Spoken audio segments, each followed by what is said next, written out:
සසුන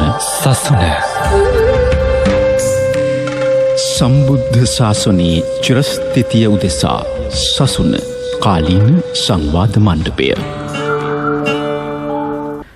කෑගල්ල පුස්සල ශ්‍රී පුණ්‍යෝදයාරාමාධිපති පූජ්‍යපාද බෙලිගල මිමුරේ ධම්මවංශ අපේ හාමුදුරන් වහන්සේ තාමත්ම ගෞරවයෙන් නමස්කාර පූර්වක දීපා නැමද වසරේ අවසන් සසුන කාලීන සංවාද මණ්ඩපය වෙනුවෙන් පිළිගන්නවා අපේ හාමුදුරනේ. පෙරවන් සරණයි හැම දිනාටම සාලි මහත්තයා. හිතවතුනි කතා කරන්න 066 22 600 066 22 600 අපේ දුරකථන අංක.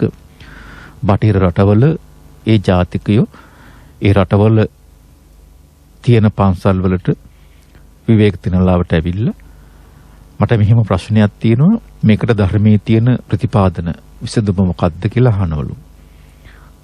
බොහෝ ස්වාමින් වහන්සේලා අපි හාමුදුරුවෝ දේශනා කළා. ඒවට විසඳුම් අරගෙන හරි ගස්ස ගන්නවා. ඒක ලෞකික ජීවිත, විවාහ ජීවිතේ වෙන්න පුළුවන්, ගෘහ ජීවිතේ වෙන්න පුළුවන්, ව්‍යාපාර වෙන්න පුළුවන්, දරුවන්ගේ ප්‍රශ්න වෙන්න පුළුවන්. එහෙම ඇවිල්ලා අහනවලු. අහලා අපිත් ඒ මට්ටමට හැදෙමු. හිතේ තියාගෙන පැසව දුක් වෙවි ජීවිත නැති කරගන්න එපා. ජීවිත හානි කරගන්නත් එපා. මේ වගේ යතිවරයන් වහන්සේලා මුණ ගැහිලා දුරකථනින් හරි කමක් මෙහෙම ප්‍රශ්නයක් තියෙනවා. මේකට මට උත්තරයක් දෙන්න. ධර්මය මොකද්ද මේකේ තියෙන්නේ කියලා අහන්න. අහලා නිර්මාණය වෙන්න. අදත් පුළුවන් ඔබට අහන්න. අපේ දුරකථන අංක දෙක වෙන් කරලා තියෙනවා. 066 22 600 066 22 600 අපේ දුරකථන අංක. අපි හඳුරන්නේ ප්‍රශ්නයට එන්න කලින් ඔබ වහන්සේ ධර්මයේම මත පදනම් වුණු නැත්නම් ධර්මයේම sannivedanaya කර චරත බික්කවේ චාරිකං හැමතැනම වැඩම කරවන ස්වාමින් වහන්සේ කෙනෙක් පමණක් නොවේ. මේ සමාජය අපි හිතන්නේ ඔබ වහන්සේ දේශපාලනයට මේ ආකර්ෂණය නැහැ කියලා. ඔබ වහන්සේ තාමත් ගැඹුරින් මේ දේශපාලනය පිළිබඳව අනා අවබෝධයක් තියෙනවා, නිහඬ වේවා දරාගෙන ඉන්නවා. පෞල ජීවිතත් එහෙම, මිනිස්සු ගෘහ ජීවිත, ආර්ථික මේ සියල්ල අභියෝගත් එක්ක ආපු වසරක් 2021 වසර ස්වාමීන් වහන්සේ. ඔබ වහන්සේ ධර්ම ඇහෙන් කොහොමද සහ සමාජය ඇහෙන් මේ ගෙවුණු කාලය දකින්න අපි හඳුනන්නේ? සාලි මහත්මයා, මේ වගේ අභියෝග සමාජයකට මුහුණ දෙන්න වෙනවා. සියවසකට දෙතුන් වතාවක් බලාපොරොත්තු නොවන කාර්යය. එතකොට අපි බලාපොරොත්තු වෙන හැම විටම අභිවෘද්ධිය අපි සාමාන්‍යයෙන් සකස් කරලා තියෙන්නේ සංවර්ධනයමයි, ආර්ථික සංවර්ධනයමයි හොඳ පැත්ත විතරයි කල්පනා කරන්නේ. බාධක ඇවිදින් බාධා වෙන, එන හිටින, අඩාල වෙන අවස්ථා තියෙනවා. ඒකත් ලෝකෙමයි. ඒක දරා ගන්න බැරිකම තමයි බෞද්ධකමක් නැහැ කියලා කියන්නේ. ඒක දරා ගන්න තමයි බෞද්ධකම දීලා තියෙන්නේ. සැබෑ බෞද්ධකම කියන එකේ තේරුම මේවට අඬන දොන්න කෑ ගහන්න පලි ගන්න එක නෙවෙයි, නිහඬව දරාගෙන ප්‍රතිකර්මය දන එක. ඒක බාහිර වශයෙන් ප්‍රතිකර්මය දන්න පුළුවනි. ඒන් ගොඩේම සඳහා අධ්‍යාත්මික වශයෙන් උත් මේ අභියෝගයන්ට මුහුණ දෙන්න අවශ්‍ය මනස සකස් කරගන්න පුළුවනි. ඉතින් ඒක ඊතරම් දුරට වැදගත් කොට සැලකුවේ නැති සමාජයක් තමයි අපට තිබෙන්නේ. ඒ අධ්‍යාත්මික සංගමයේ මරණින් එහා පැත්තට තියපු, එහෙම නැත්නම් අනාගත බුදුවරයෙක් ගාවට තියපු අදහස් කරගෙන බොහෝ දෙනා තුළ තියෙන්නේ. එතකොට තමයි මේ ප්‍රශ්නේ එහෙම මතුවෙන්නේ. මම දකින්නේ බුදුදහමෙන් පෙන්වන සැනසීම ජීවිතේට. එතකොට ඒ ජීවිතේට ඒක ගන්න ක්‍රමය හොයන්න තියුණා නම් මේ අභියෝගත් සේරම අර මේ හතර දිශාවෙන් හමන හුලඟට ගල හෙලවෙන්නේ නැහැ කියලා තියෙනවනේ. සේලෝයත් ආයක ගන්නව අතේනන සමීරතිය කියලා. හුලං විසි වෙනවා යරුනහම ගලට හෙලවීමක් වෙන්නේ නැහැ. මේ අභියෝග ඇවිදින් නැති වෙලා යයි. අපි වටන තැනකින් ආයෙ නැගිටිනවා යරුනහම මේ මත අඬන්න දරන්න වෙලෙන්න ජීවිතේ නැති කරගන්න එහෙම හානියක් කරගන්න දෙයක් නෙවෙයි. කවදත් ඉතිහාසය අරන් බැලුවොත් මීට වඩා ඛේදවාචක ජාතියකට මොන දෙන්න සිදු වෙලා තිබෙනවා. ඔය වෙල්ලස්ස කරල්ල පැත්තේ එහෙම තියෙන අස්සන්න ගිනි තැබූ කාලයක්. දරුවන් ඔඩවිසි කරලා කඩුව ඇල්ලූ කාලයක්. ඒ වගේ නගර ගම්දින් අතහැර පලා ගිය කාලවල තියෙන්නේ. ඉතින් ඒ වගේ සුනාමි උදරක් එන්න පුළුවනි. කොරෝනා උදරක් එන්න පුළුවනි. ඒක තමයි ඒවන් කිසියම් ආකාරයක ජීවිතේ සරල නැහැ, අභියෝගයක් තියෙනවා. හැමදාමත් මේවා ලෝකෙ තියෙනවා. ඒවා මේවා මැද්දේ මේ අභියෝග මැද නැත්තම් අනතුරු මැද ගත කරන ජීවිතයක් ගත කරන්න තමයි බුදු සමය වන වෙන්නේ. ඔකට බය වෙන්න සැලෙන්නේ නෙමෙයි. ඉතින් ඒක තුලින් අපි සමාජයේ මම දකිනවා දැනුවත් වෙලා මදි. අපේ හඳුරන්නේ මේ මට මතක 77 යුගය වෙන්නට ඕනේ.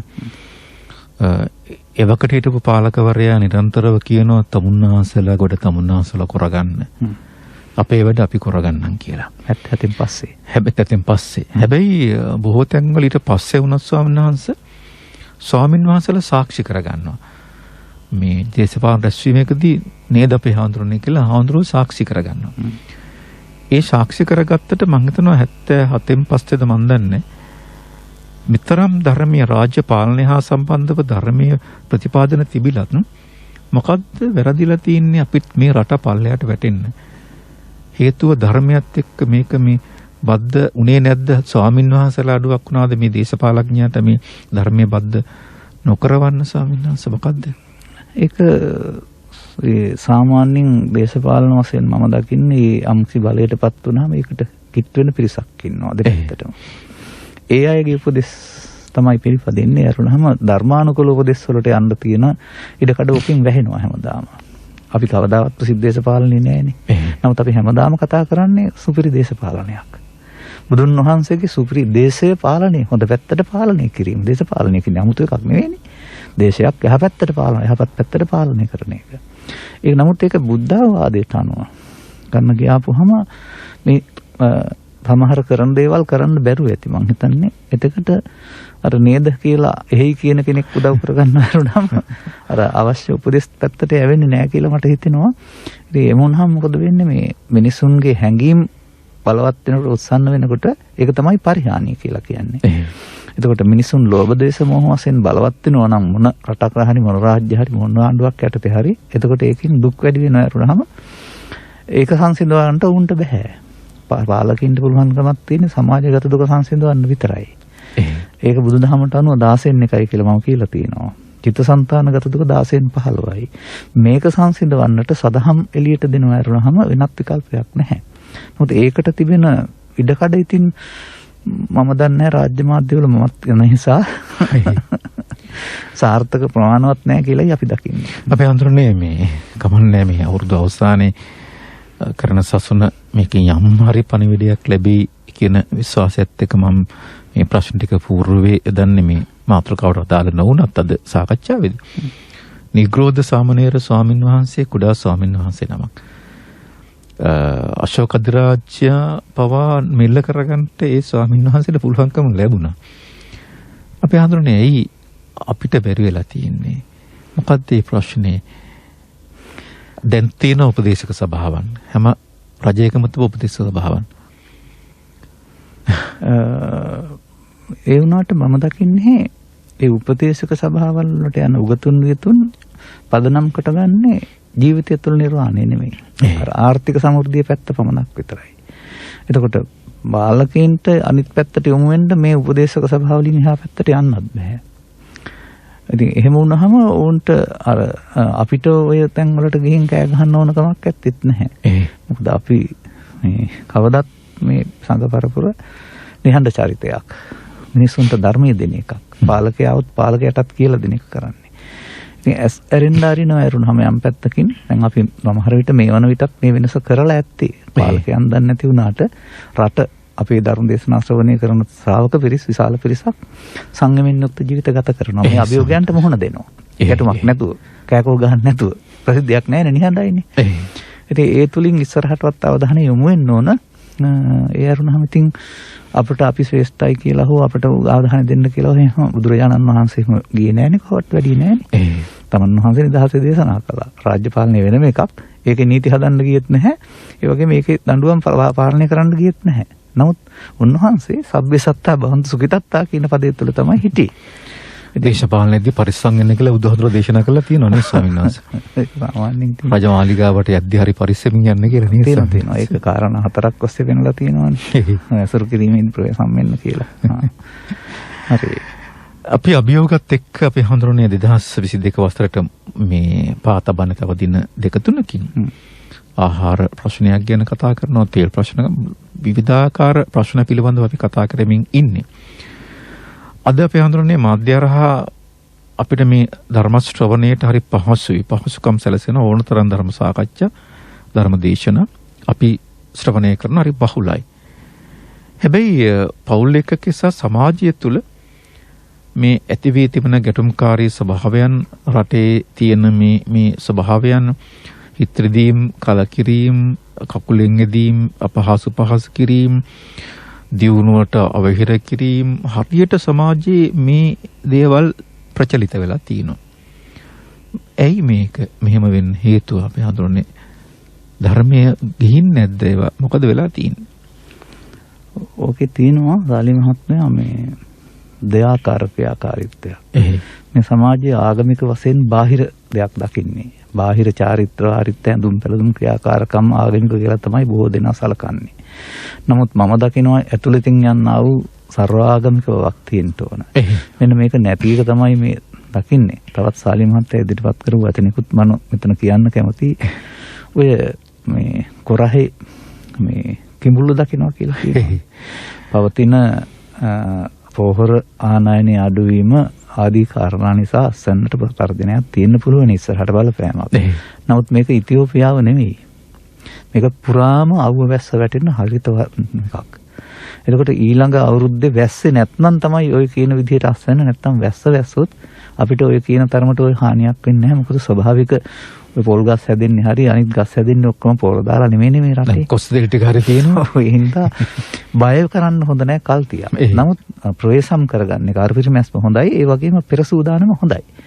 තමන්නුත් මොනවා හරි ආහාරයට අස්වැන්නක් නැත්නම් බීජයක් රෝපණය කරගන්න එක හොඳයි වතුර ටිකක් දාලා හරි. නමුත් අර අපිට තිබෙන වාර්ෂික වර්ෂාපතනය අනුව මෙතන මාස දෙකමාරක් පයයි ඊට පස්සේ ආයෙ වහිනවා. ඒ වෙලාවේ සූදානම් වෙන අරුණාම ඔය කියන තරමට බිල්ලා ගෝනි බිල්ලෙක් කරන්න අවශ්‍ය නැහැ. එහෙම බැරි වෙලා වෙන්න පුළුවන්. නමුත් ඒත් මුහුණ දෙන්න වැරුණාම බය වෙලා හරියන්නේ නැහනේ. දැනුවත් කිරීම තුළ මුහුණ දෙන්න උගන්නන වැරුණාම බය කරලා හරියන්නේ නැහැ. සමහර අය ඉතින් මේ ඔය ඉස්සරත් ඔහොම මම දැක්කා. ඔය රාජ්‍ය පාලනයේ ඉස්සරත් පාලකයෝ ඉන්න හැටි පිළිබඳ සුන්දර අනාවැකි කියනවා. එහෙම නැත්නම් මේ වගේ අනාවැකි කියනවා. මිනිස්සු බය වෙනවා වගේ. දැන් බය වෙන්න නෙමෙයි ඕන. හරි එහෙම වෙන්න පුළුවෙනි. නමුත් ඒකට මුහුණ දෙන්න සූදානම් වෙනවා වරුණාම අපේ ජීවිත කාලය තුළ අපි දකින්නේ නැහැ එහෙම දුර්භික්ෂයක් තිබුණායි කියලා. කලාතුරකින් එහෙම තියෙනවා කියලා තියෙනවා. නමුත් මෙතන මුල් අවුරුද්දේ වැසි ගොඩාක් තිබුණා. දැන් මෙතන අඩු වෙලා තියෙනවා මොකක් හරි හේතුවකින්. අපිට මේ දවස්වල තියෙන ඕන වැස්ස වෙන රටක ඇත්තේ ලංකාවේ නැහැ. ඉතින් එහෙම වෙයි කියලා දිගටම හිතන්නේ නැහැ. ඒ නිසා ඉතින් එනවනම් තව මාස 3-4ක් යනකොට අපිට ඒකට හැඩ ගැහෙන්න කල් තියෙනවා. බය වෙන්න නෙමෙයි ඕන. තමන්ට හැකි පරිදි සූදානම් වෙන්න ඕන. හරි. ඊට පස්සේ මම ඒකම අහුවා ප්‍රශ්නය ස්වාමීන් වහන්සේ. මොකද්ද? බණ කියන රටක් බණ රටක් වෙන කොහෙවත් නැහැ මේක. හැබැයි තවමත් අපි එතනමයි ස්වාමීන් වහන්සේ. සිද්ධියම කලකිරීම ඇද වැටීම කුහකකම් දීර්ෂ්‍යාකම් මේව ඔක්කොම තියෙනවා. ඒක ඉතින් ගීතයකක් තියෙනවානේ. බුදුබණ ඇසුවා. බුදුබණ දිසුවා නිරන්තරේ ගතිගුණ අපි තාමත් අනන්තරේ කියලා. ඕකට කාරණාව තමයි ඔය බාහිර සිරිත් ටිකට හිමි වුණා වූ ආගමික ලක්ෂණ මම දකින්නේ.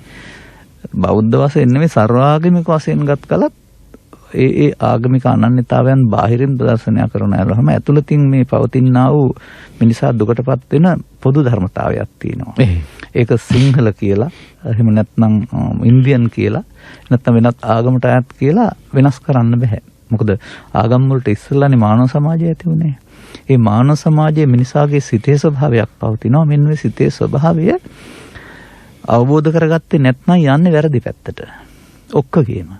ඒ වැරදි පැත්තට යාම තුළ තමයි සිත් දුවීම් පරිගැනීම් ඔය සේරම බෞද්ධ සමාජය තුළ හරි කතෝලික සමාජය තුළ හරි ඉස්ලාම් සමාජය තුළ හරි හින්දු සමාජය තුළ හරි ඔය පොදු දේවල්. එළියට එන්නේ නැහැ තමයි හරිව. නමුත් ඔය පොදු ප්‍රශ්න. ඉතින් මෙන්න මේකට ජීවිතය තුළ තමයි උත්තරය ඕනේ. ඉතින් මට ත්‍රිපිටකය කියවන තුළ ලැබුණ උත්තරයක් තිබෙනවා. මේකයි වෙන්න ඕන කියලා මම සමාජයට හැම මොහොතම කියන්න උත්සාහ කරන්නේ. ඒකයි මෙන්න මේ ත්‍රිපිටකයේ පොත් 56ක් 56 54 60ත් මට හරියට ගණන් මතකත් නෑ. ඒක පිට වෙනම තියෙනවා. නමුත් බයිබලයේ එකක්, පරණ තෙස්තමේන්තුව අලුත් තෙස්තමේන්තුව වශයෙන් තිබුණාට කුරානයේ එකක්, භගවත් ගීතාවේ එකක්. මේ සේරම මගේ කබඩ් එකේ පූජනීයව තියෙනවා. හරි. මේ හැම එකක්ම කියවනවා මම. ඉතින් ඒ කියවීම තුළ මම දකිනවා මේ බුදුන් වහන්සේගේ ඉගැන්වීම් තරම් සිත විග්‍රහ කරපු අර අඩුවෙන් මතක් සේරවා කරනවා හෝ අගෞරව කරනවා හැම නෙවෙයි. මිනිසාගේ ජීවිතය සඳහා සිත විග්‍රහ කරපු දහමක් බුදු සමය තරම් දකින්නේ නැහැ මම මේ සීසු ග්‍රන්ථවල. මේ නිසා ඒ අයටත් අපි ආරාධනා කරන්නේ ඔබගේ අනන්‍යතාවයන් ඔහොම තියාගන්න. ආගම් වෙනස් කරන්න ඕන, එනුම් වෙනස් කරන්න ඕන නැහැ. නමුත් අපට සමන් දෙන්න පුළුවන් නම් අපි කතා කරන්නේ බුදුන් වහන්සේ ගැන නෙමෙයි ප්‍රධාන වශයෙන් ඔබ ගැන. ඔබේ ජීවිතය ගැන. ඔබේ ජීවිතයේ අවුල් ගැන. මේවා හැදෙන හැටි. එහෙනම් මේවා නිමා ගන්න කොහොමද? ඒක ඔබටත් අදාළ නම් ඔබත් සවන් දෙන්න ඕන. මෙන්න මේකෙන් ඈතට ගිය සමාජයක් තමයි අපිට මගේ ළමා කාලේ ඉඳලා මුණ ගැහෙන්නේ. වෙනම ආගමික ජීවිතයක් කියලා හිතනවා මේ බෞද්ධ වශයෙන් ගත්තොත් සමහරට පන්සල් යන එක, පොයට සිල් ගන්න එක, දන්තල් දෙන එක. ඒක ආගමික ජීවිතය. අර කුටුම්බය තුළ තිබෙනා වූ අවුල් වලට ආගම ඕන කියලා හිතන්නේ නැහැ.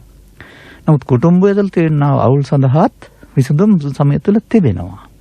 ඉතින් ඒක ගන්න ගහබැර ගන්න එක හරි ඒක විසඳ ගන්න පොලිසියන් හරි ඉස්සර වෙලා කරන්න වැඩක් තියෙනවා. බැරි නම් නීතියට ගියාට කමක් නැහැ. නමුත් අර ඒකට විසඳ ගන්න ගහබැන ගන්න අවුල් ඇති කරගන්න එක මම දකින්නේ මොනම ආගමකවත් ආගමික ජීවිතයේ වශයෙන්. මෙන්න මෙතන අපි හිර වෙලා ඉන්නේ. එතනින් එහාට මේ සමාජය ගන්න ඕන මගේ අර තේමාවක් තියෙන ජීවිතයේ ධර්මය කියලා. මැරිලා ධර්මය නෙමෙයි, අනාගත බුදුන් වහන්සේගේ ශාසනයේ ධර්මය නෙමෙයි, ජීවිතයේ ධර්මය. එන් ජීවිතයට ගන්න ඕන මොකද්ද කියන එක මේ අපිට සවන් දීලා තේරුම් ගන්න අපි දැනුවත් වෙලා ඉන්නේ මේ සියල්ල කියවලා කෙටි උත්තරයක් අරන් ඉන්නේ. ටික සම්පූර්ණයෙන් වගේ කියවලා මේ ඔක්කොම කෙනෙක් කියවන්න ඕන නැහැ. නමුත් අපිට කෙටි උත්තරයක් තියෙනවා මෙන්න මේකයි වෙමින් පවතින්නේ මේකයි වෙන්න ඕන කියලා. ඒක අපි ධර්ම දේශනා මගින් සමාජයට දෙන්න උත්සාහ කරනවා. ওই ප්‍රශංසාත්මක ලිපි තියෙන්නේ ඔබතුමා ඉදිරිපත් කළ ඒ ගත්ත අයගේ අපිට ලැබෙනා වූ ප්‍රශංසාවට. ලොකු අපේ හඳුරන්නේ මේක කියන්නම ඕනේ. අපි අනිත් අපේ දායකයන්ට මේ අපහාස එහෙම නැත්නම් වැරදි කියනවා නෙමෙයි. ඔබ වහන්සේගේ ධර්ම දේශනා ඉල්ලා එවන දායක කණ්ඩායම් වෙනමම හොයාගන්න පුළුවන්. ඔව් ඒකේ තිබෙන්නේ ධර්ම දානය අරුණාම පුණ්‍යානුමෝදනා පැත්ත බරපතල නෑ. නාම ලේඛනේ හුඟක් විස්තර නෑ. ධර්ම අවබෝධය කියනමයි කක්තෙන්ගල ලියවෙන්නේ සවනස. ඒක තමයි. ඒ අවබෝධය බහුතරයකට ඇවිල්ලා තියෙනවා. ඔව් ඔය එහෙම තමයි මම නාලිකාවලත් මට ඒක තේරෙනවා මේ බණ තේරුම් ගත්තයි සකස් කරලා තියෙන අනුමෝදනයකුත් නෙවෙයි ඒක උපහාරය. සමහරට අනුමෝදනාව කියලා කරනකොට මොනම අනුමෝදනයක්වත් ඒකේ නෑ. නමුත් ඒකෙන් කියවෙන කාරණා ටික හරි ප්‍රගතිශීලී. ඒ සම්නස්. ඉතින් අර අනිත් අයත් එහෙම එනවා දකින්න අපි කැමති ඉස්සරහට සමන් දුන්නා. කියන්නේ මෙතන ඉඳලම හැදෙන්න ඕන. ඔව් එතන ඉඳලම හැදෙන්න ඕන අනවශ්‍ය දේ බැහැර කරලා අවශ්‍ය දේ ගන්න. හොඳයි අපි තවත් හිතවතුනි හෙටට සවිමත්ව පහතියන්න දැනුවත් වෙමු ධර්මයත් එක්ක අද වැඩ සිටින්නේ කෑගල්ල පුස්සල ශ්‍රී පුණ්‍යෝදය ආරාමාධිපති පූජ්‍යපද බිලිගල මිමුරේ ධම්මවාස අපේ හාමුදුරුවෝ මිත්‍යාවෙන් අපි ඈත් වෙමු. ආටෝප සාටෝප මේ දේවල් වලින් අපි ඈත් වෙලා නියම අරටුවටම බහිමු. අරටුව එක්කම අපි ගනුදෙනු කරමු. එතකොට ලස්සනයි ජීවිතේ, හැඩයි ජීවිතේ, බොහොම පවිත්‍රයි ජීවිතේ. ධර්මය කුමක්ද? ධර්මය නිවැරදිව හඳුනා ගන්නමු අපි. ඒ හඳුනා ගැනීමත් එක්ක අපි ජීවිතය සකස් කරගනිමු. මේක අපිට නැතුවම බැරි නැත්නම් ආකර්ෂණීය අපිට සුවයක් දෙනෙන දෙයක් බවට පරිවර්තනය කරගමු. එතකොට අප ඊට ඉක්මනින්ම මේ ධර්ම මාර්ගයට පිවිසෙවි. අපි බලමු මොකද්ද මේ ධර්ම කියන්නේ කියලා. අද වැඩ සිටින්නේ කෑගල්ල පුස්සල ශ්‍රී පුණ්‍යෝදය ආරාමාධිපති පූජ්‍යපාද බෙලිගල මිමුරේ ධම්මවාස අපේ හාමුදුරුවෝ. එතොතුනි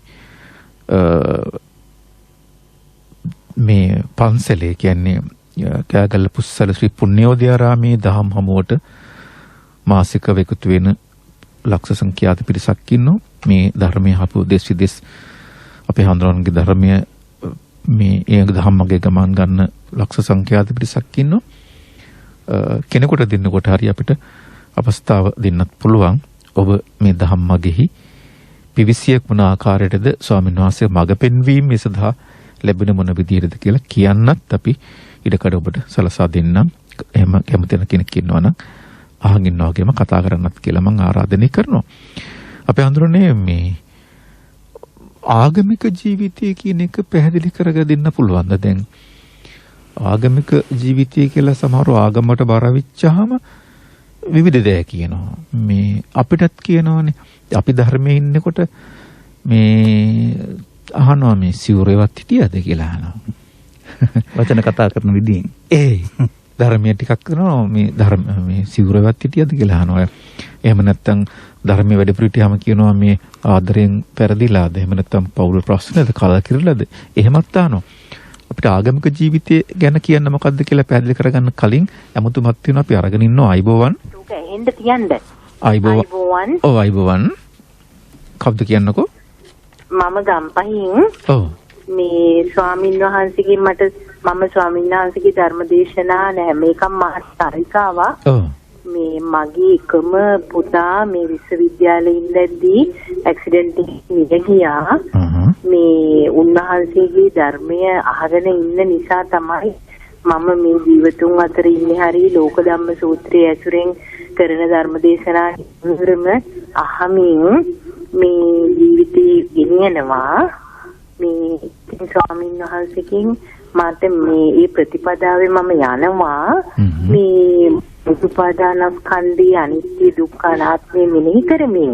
නමුත් මට තියෙන ගැටලුවක් තමයි මම ටිකක් අර මස් මාළු කෑමට මට ලැබුණාම කන ගතියක් තියෙනවා. ඔය පසුපස දුවන්නේ මට නංගිලා ගෙවල් වල එහෙම ආවහම ඉතින් අපි පොඩි කාලේ ඉඳන් කාපු නිසා ඒකේ අර බත් ටිකක් කන්න මේ ඒකේ නිකන් තියෙනවා අර ඒක මොනහම කන සතුටක් තියෙනවා.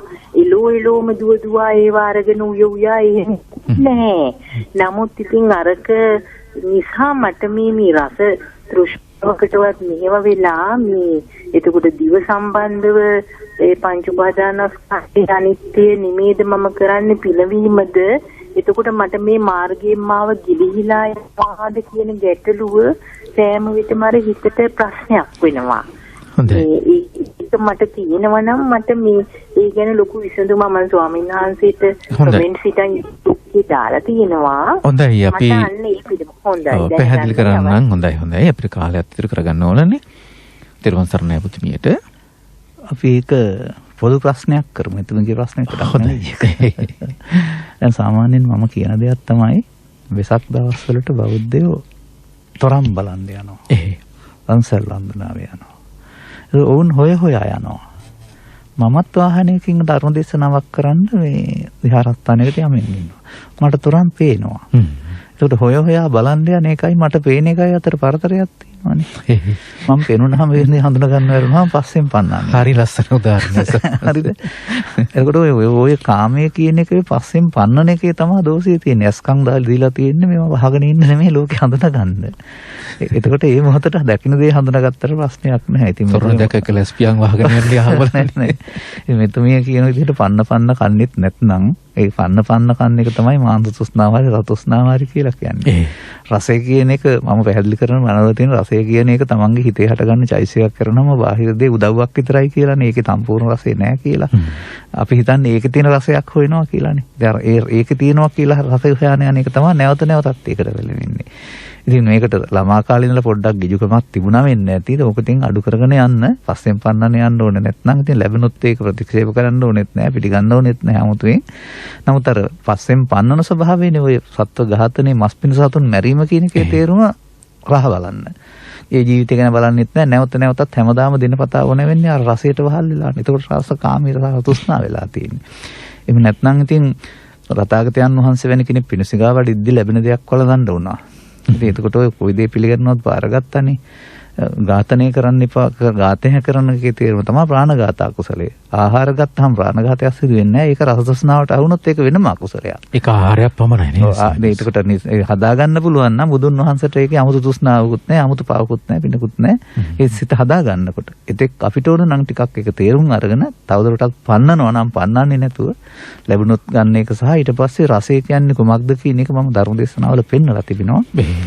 සංකප්ප රාගෝ පුරිසස්ස කාමා නේතේ කාමා යනි චිත්‍රානි ලෝකයේ කියන මේ නිබ්බේධික සූත්‍ර ගාථාපදයේ තේරුම් ගත්තොත් මිනිස්සයෝ ඒ කියන්නේ ඇහැට විතරක් නෙමෙයි දිවට විතරක් නෙමෙයි ලෝකයේ ඇති කාමයක් නැහැ මේ ඒක මිනිසුන්ගේ සංකල්පයක් කියලා.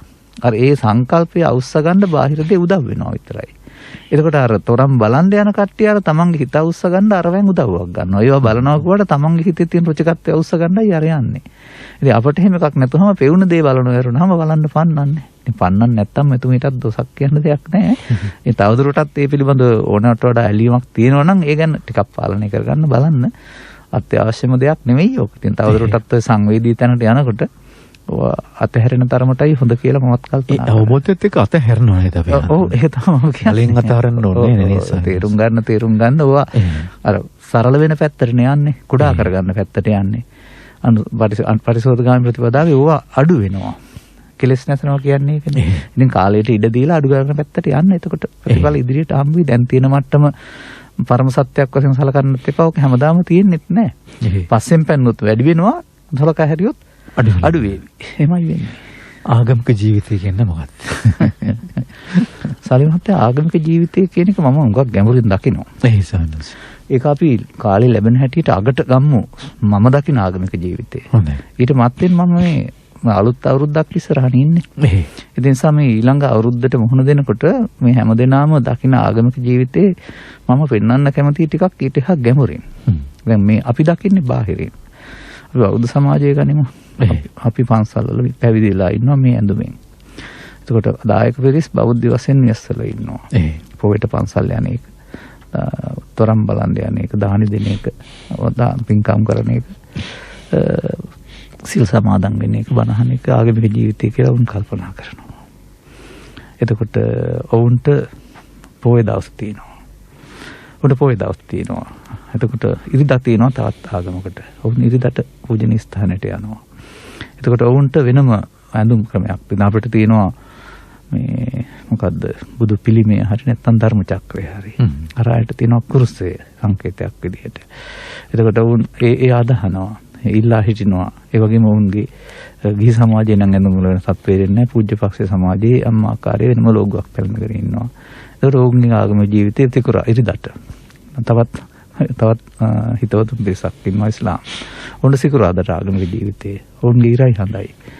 ඔවුනුත් එක අම්මා ආකාරයට පැලඳන හිසේ ආකාරය, පැලඳන තොප්පිය ආකාරයෙන් අඳින ඇඳුමේ ආකාරයෙන්, ඒ වගේම දවසට පස්වතාවක් යාඥා කරන ආකාරයෙන් ඒ ඔවුන්ගේ ආගම ජීවිතය. එතකොට හින්දුන්ගේ බැලුවොත් ওই විදිහට එක එක්කෙනාට තව ලෝකේ රටවල් වල බැලුවොත් මට වෙන ටිකක් ඉතින් මම කිව්වේ ඔය හැම ග්‍රන්ථයක්ම මගේ ළඟ තියෙනවා කියලා මම කිව්වේ. ඒ කියන්නේ මතු පිටින් පෙනෙන ආගමික ජීවිතය. ඒ මතු පිටින් පෙනෙන ආගමික ජීවිතය. ඒකයි මම පෙන්වන්න හදන්නේ. ඉතින් ඒ කටයුතු හරියට කරනවා නම් අපි ආගමික ජීවිතයක් ගත කරන්න කියලා තමයි කල්පනා කරන්නේ. නමුත් මම දකින්නේ නැහැ ඔය අනවශ්‍ය නැහැ. අවශ්‍යයි. ඒ අනන්‍යතාවය තියෙන්නත් ඕන. නමුත් මේ අනන්‍යතාවය අපි හදා ගැනීමේදී එකට ටිකක් විරුද්ධ වෙන්න ගියොත් තමන්ගේ ආගමික සංකේත පමණයි හරි අනිත් වැරදි කියලා එහෙනම් ඒකම අපිට ගැටුමට හේතු වෙනවා. මෙන්න මෙතන තමයි සමාජය හඳුනා ගන්න ඕන. අපි යම්තාක්කම ගෞරව කරනවාද බුදු පිළිමයට හෝ ධර්ම චක්‍රයට හෝ චෛත්‍යයට ඒ තාක් ගෞරවය තියෙන්න ඕන කුරුසයටත්. ඇදහිමේ ගෞරවය දෙකක් නේද? ඔව් ඒ අනිත් අය හිතා අගේස් කොට සලකන එකක්. ඒ තරක් ගෞරවය තියෙන්න ඕනේ ඉරහඳ දෙකටත්. ඒ දවසටත්. ඒ පූජනීය ස්ථාන වලටත්. එතකොට මේ සංකේතවලට අපි හදාගත්තොත් අපේ හිතේ විරුද්ධවාදීකමක්. එතකොට අපි දුක් විඳිනවා ඒකෙන්. ඒකට අරවා දකින්නකොට බෝධිය දකින්නකොට විරුද්ධත්වය. තව පිළිමයක් දකින්නකොට විරුද්ධ තරහක් ඇති වෙනවා. කුරුසියක් දකිද්දී අර සංකේත දකින්නකොට තමන් දැවෙනවා. අන්න ඒක තේරුම් ගන්න ඕනනේ. ඒවා ලෝකයේ එක එක්කිනාට අයිති ආගමික සංකේත දෙක ගැඹුරට ගිහින් බලන්න ඕනේ. ඊට මෙහා පැත්තේ පිළිගන්න ඕනේ ආගමික අයිතිය. ලෝකෙ පිළිගත්තා නීතිය පිළිගත්තා. අපිට තියෙන යම්තාක් ගෞරවයක් ඇද්ද උන්ටත් ඒක තියෙන නිසා තමයි ඕන සංකේත වස්තු සලකන්නේ. මේ වෙනස්කම සම්බන්ධයෙන් ගැටුමක් ඇති කරගන්න යන එක මෝඩකමක්. සමාජෙත් එහෙම වෙලා තිබෙනවා. ඒ නිසා ඒව එහෙම තිබුණාවයි. ඔවුන් ඇදහුවාවයි. ඊට එහා ගිය මම මෙහෙම කතා කරන්නම්කො මම තින්න. ඔය අපිට වෙසක් වගේ නත්තල් වගේ නැත්නම් නබිනායකතුමාගේ උපන්දිනය වගේ මේ වගේ අවුරුද්ද පුරාම ආගමික දවසුත් තියෙනවා. ඒ වගේම ජාතික දවසුත් තියෙනවා. අපිට සිංහල අවුරුද්ද තියෙනවා වගේ තවත් රටවල්ලත් අවුරුදු කියලා වෙනවා. නමුත් ජනවාරි 1 වෙනිදා කියලා කියන්නේ මොකද්ද? කාගේ අවුරුද්දද? ආගමක ජාතියක් රටක් තියෙනවද? ඔක්කොටම අවුරුද්ද නේද? ඔන්න ඔතෙන් දෙන්න ඕන සේරම. අර ආගමික සංකේතවලට එහා ගිය ගැඹුරක් මේ ආගමික භවයේ තියෙනවා මම දකින බුදු සමය තුල. ඒකට ওই ආගමික සංකේත විශ්වාස කරන එක අදහන එක ගෞරවණ එක මොනම බාධාවක්වත් නැහැ. ඒව එහෙම තිබුණා වයි. දැන් අපි දෙසැම්බර් 31 වෙනිදා රාත්‍රියේට බුදියට වෙන මොකද වෙන්නේ? හැමෝටම සුබාලුත් අවුරුද්දක් ඒවා කර අතින්ජපත් කරලා පාරේ යන්න බැරි තරමට සමරනවානේ. අවුරුද්ද පිළිගන්නවානේ. එතකොට ඒකට රටක් ජාතියක් ආගමක් තිබුණේ නැහනේ. නව වසර ලෝකෙ පිළිගත්ත ඉලක්කම් වලින් අවුරුද්දක් ඉවරලා ඊළඟ ඉලක්කමට එන එක හතරෙන් පිළිගන්නවා. අන්න ඒ වගේ මිනිසා සර්ව ආගමික වෙන්න වෙනවා. බාහිර වශයෙන් සංකේත තියාගත්තට කමක් නැහැ. ඒවට ගියාට කමක් නැහැ. වෙනුම් බෙදුම් කළාට කමක් නැහැ. විවේචනෙන් ප්‍රවේශම් වෙන්න වෙනවා. අනිත් ආගමික සංකේත විවේචනෙන් ප්‍රවේශම් වෙන්න වෙනවා. මේ හැමෝටම තියෙන සිතක් නේ. මේ හැමෝම මිනිස්සුනේ. ඒ මිනිස්සයා පුද්ගලයෙක් වශයෙන් විවරණ එක තමයි අර මම කියපු අනිත් ග්‍රන්ථවල තිබෙන්නේ. බයිබලයේ තුල තියෙනෙත් එහෙමයි, ආන්දහම තුලත් එහෙමයි. මේ අම්මාකාරී තියෙන වෙනස්කම් ටිකක්. සමහර ඒවා ආඥාදායකත්වයෙන් වැඩි. සමහර ඒවා දුටු දෙයක් විග්‍රහ කිරීමක් විතරයි. නමුත් මිනිසා සිත කය දෙකට බෙදලා මේ තරම් හතර විග්‍රහ කරන එකක් මේක ග්‍රන්ථයකවත් දකින්නේ නැහැ මම. එතකොට අන්නේ සිත කය දෙකට බෙදලා විග්‍රහ කරන එක අර පොතන හිටියත් Taman ගැන එකෙන් කියන්නේ. ශාස්ත්‍රෝය ගැන නෙමෙයි කියන්නේ. ශාස්ත්‍රෝය තේරුම් ගත්ත දේ කියන්නේ අපි ගැන කියන්නේ. ඒක ශාස්ත්‍රෝය දේශනා කළ දේ අපි තුලින් තේරුම් ගන්න ඕන. අනේකයි වෙන්න ඕන කාරණා. අන්න එතෙන් එන්න පුළුවන් නම් ඊට පස්සේ තව තියෙනවා මේ වෙනත් ආගමික ජීවිතයක්. අන්න එතෙන්ට එන්න බැරිකම තමයි ඔය සාලි මහත්තයා මුලින් නැගත් ප්‍රශ්න වලට තිබුණා වූ මේ ගැටලු අර ඕනෝන් නොරුස්සන ස්වභාවය. දුර්ධ යන ස්වභාවය ගැටුම්. ඒ වගේම ඝාතනයෙන් කෙලර වීම. ඊර්ෂ්‍යාව ක්‍රෝධය පැතිරීම. ඒ වගේම සිරගෙවල් වල ළඟින් සිදුවීම. අනන්ත පශ්චාත්තාපයන්. වර බාහිර සංකේත මට්ටමින් ගියාට ඕවම ගැටුම් වලට හේතු වෙනවා සමහර කාලවලට. ඒව තුළිනුත් මිනිස්සු ගැටුම් ඇති කරගන්නවා. ආගමික යුද්ධය තියෙන්නේ. ආගමික යුද්ධ තිබිලා තිබෙනවා. ඉතින් ඒ මත එහෙම තියා ගන්නවා. නමුත් මම දකින්නේ බුදුරජාණන් වහන්සේ මිනිසාගේ ජීවත් වීමේ අයිතිය පිළිගත්ත කෙනෙක්. මා ඝාතනය කරන්න කිව්වේ නෑ කවුරුත්. එතකොට ප්‍රාණඝාතය කියන වචنين පෙන්ලා තිබෙන්නේ වැරදි දෙයක් කියලා. ඒ ජීවත් වීමේ අයිතිය පිළිගත්තා කියන එකේ තේරුම එතකොට සබ්බේ සත්තා භවන්තු සුඛිතත්තා සියලු සත්වයෝ සුවපත් වෙත්වා. සුවපත් වෙන්න නම් ගහලා බැනලා කපලා කොටලා බෑනේ. ජීවිතේ නැති කරලා බෑ. එතකොට මේකට යන්නේ ඇයි? අර ආගමික වශයෙන් බොහොම දැඩි බවක්, විශ්වාසවන්ත බවක්, භක්තිමත් බවක්, ආගම මුදුන් මල්කඩ වශයෙන් සලකන බවක් සලකන මේ ලෝකේ ඉන්න ආගමිකයා හැමෝම පෞල් වශයෙන් අසමගි වෙනවා. සහෝදරය වශයෙන් දුරස්ත වෙනවා. දේශපාලන වශයෙන් වාද ભેද වෙනවා. තවත් ප්‍රශ්නයකදී ගැටුම් ඇති කර ගන්නවා.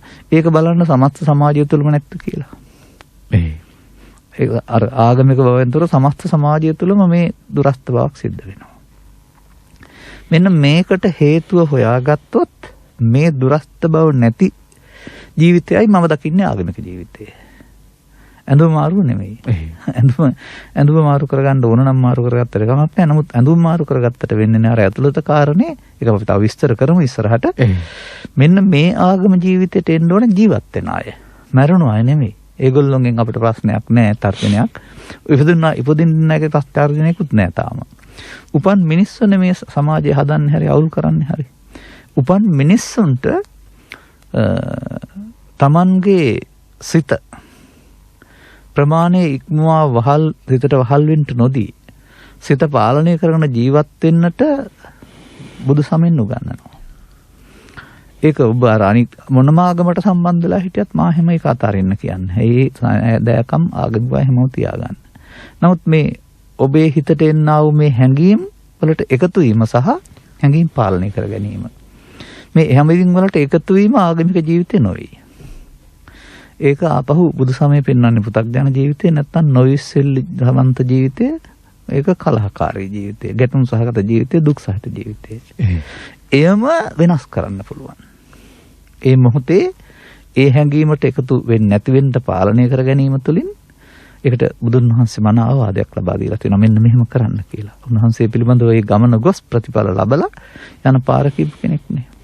ඒක අන්න එක මිනිස්සු ගන්නවා නම් ආගමික බවෙන්තර ලංකාව පුරා, ලෝකේ පුරා හැමතැනම වෙනත් ඇතුළතින් හික්මෙන අර සංකේත වලට පහර දෙන්නෙත් නැති, විවේචනය කරන්නෙත් නැති, ඇතුළතින් මේ අර අපි කියනවානේ මේ මිනිසා හැදුවොත් රට හැදේ කියලා කියමනක් තියෙනවානේ. මම කීපතාවක් කියලා තියෙනවා. මට තරුණ කාලේ ඔක හමු වුණේ. අගමහා පඬිත වෙන්නේ නැති මඩි පඤ්ඤා සේනාහිමියන්. මගේ ළමා කාලේ තරුණ කාලේ මම බණ අහපු කෙනෙක්. උන්වහන්සේ ගාව තමයි උදාහරණ තිබුණේ. උදාහරණෙට අර මම ගන්නවා වගේ උදාහරණයක් ඒක. මේ කොළෙලක ඇඳලා තිබිච්ච පින්තූරයක්. ඒකේ ඇඳලා තියෙන මිනිස් ශරීරයක්. අනිත් පැත්තේ තියෙන ලෝක සිතියමක්. දැන් මේක ඉරනවා ළමෙක්. ඉරපුවම හොයන්න බෑනේ.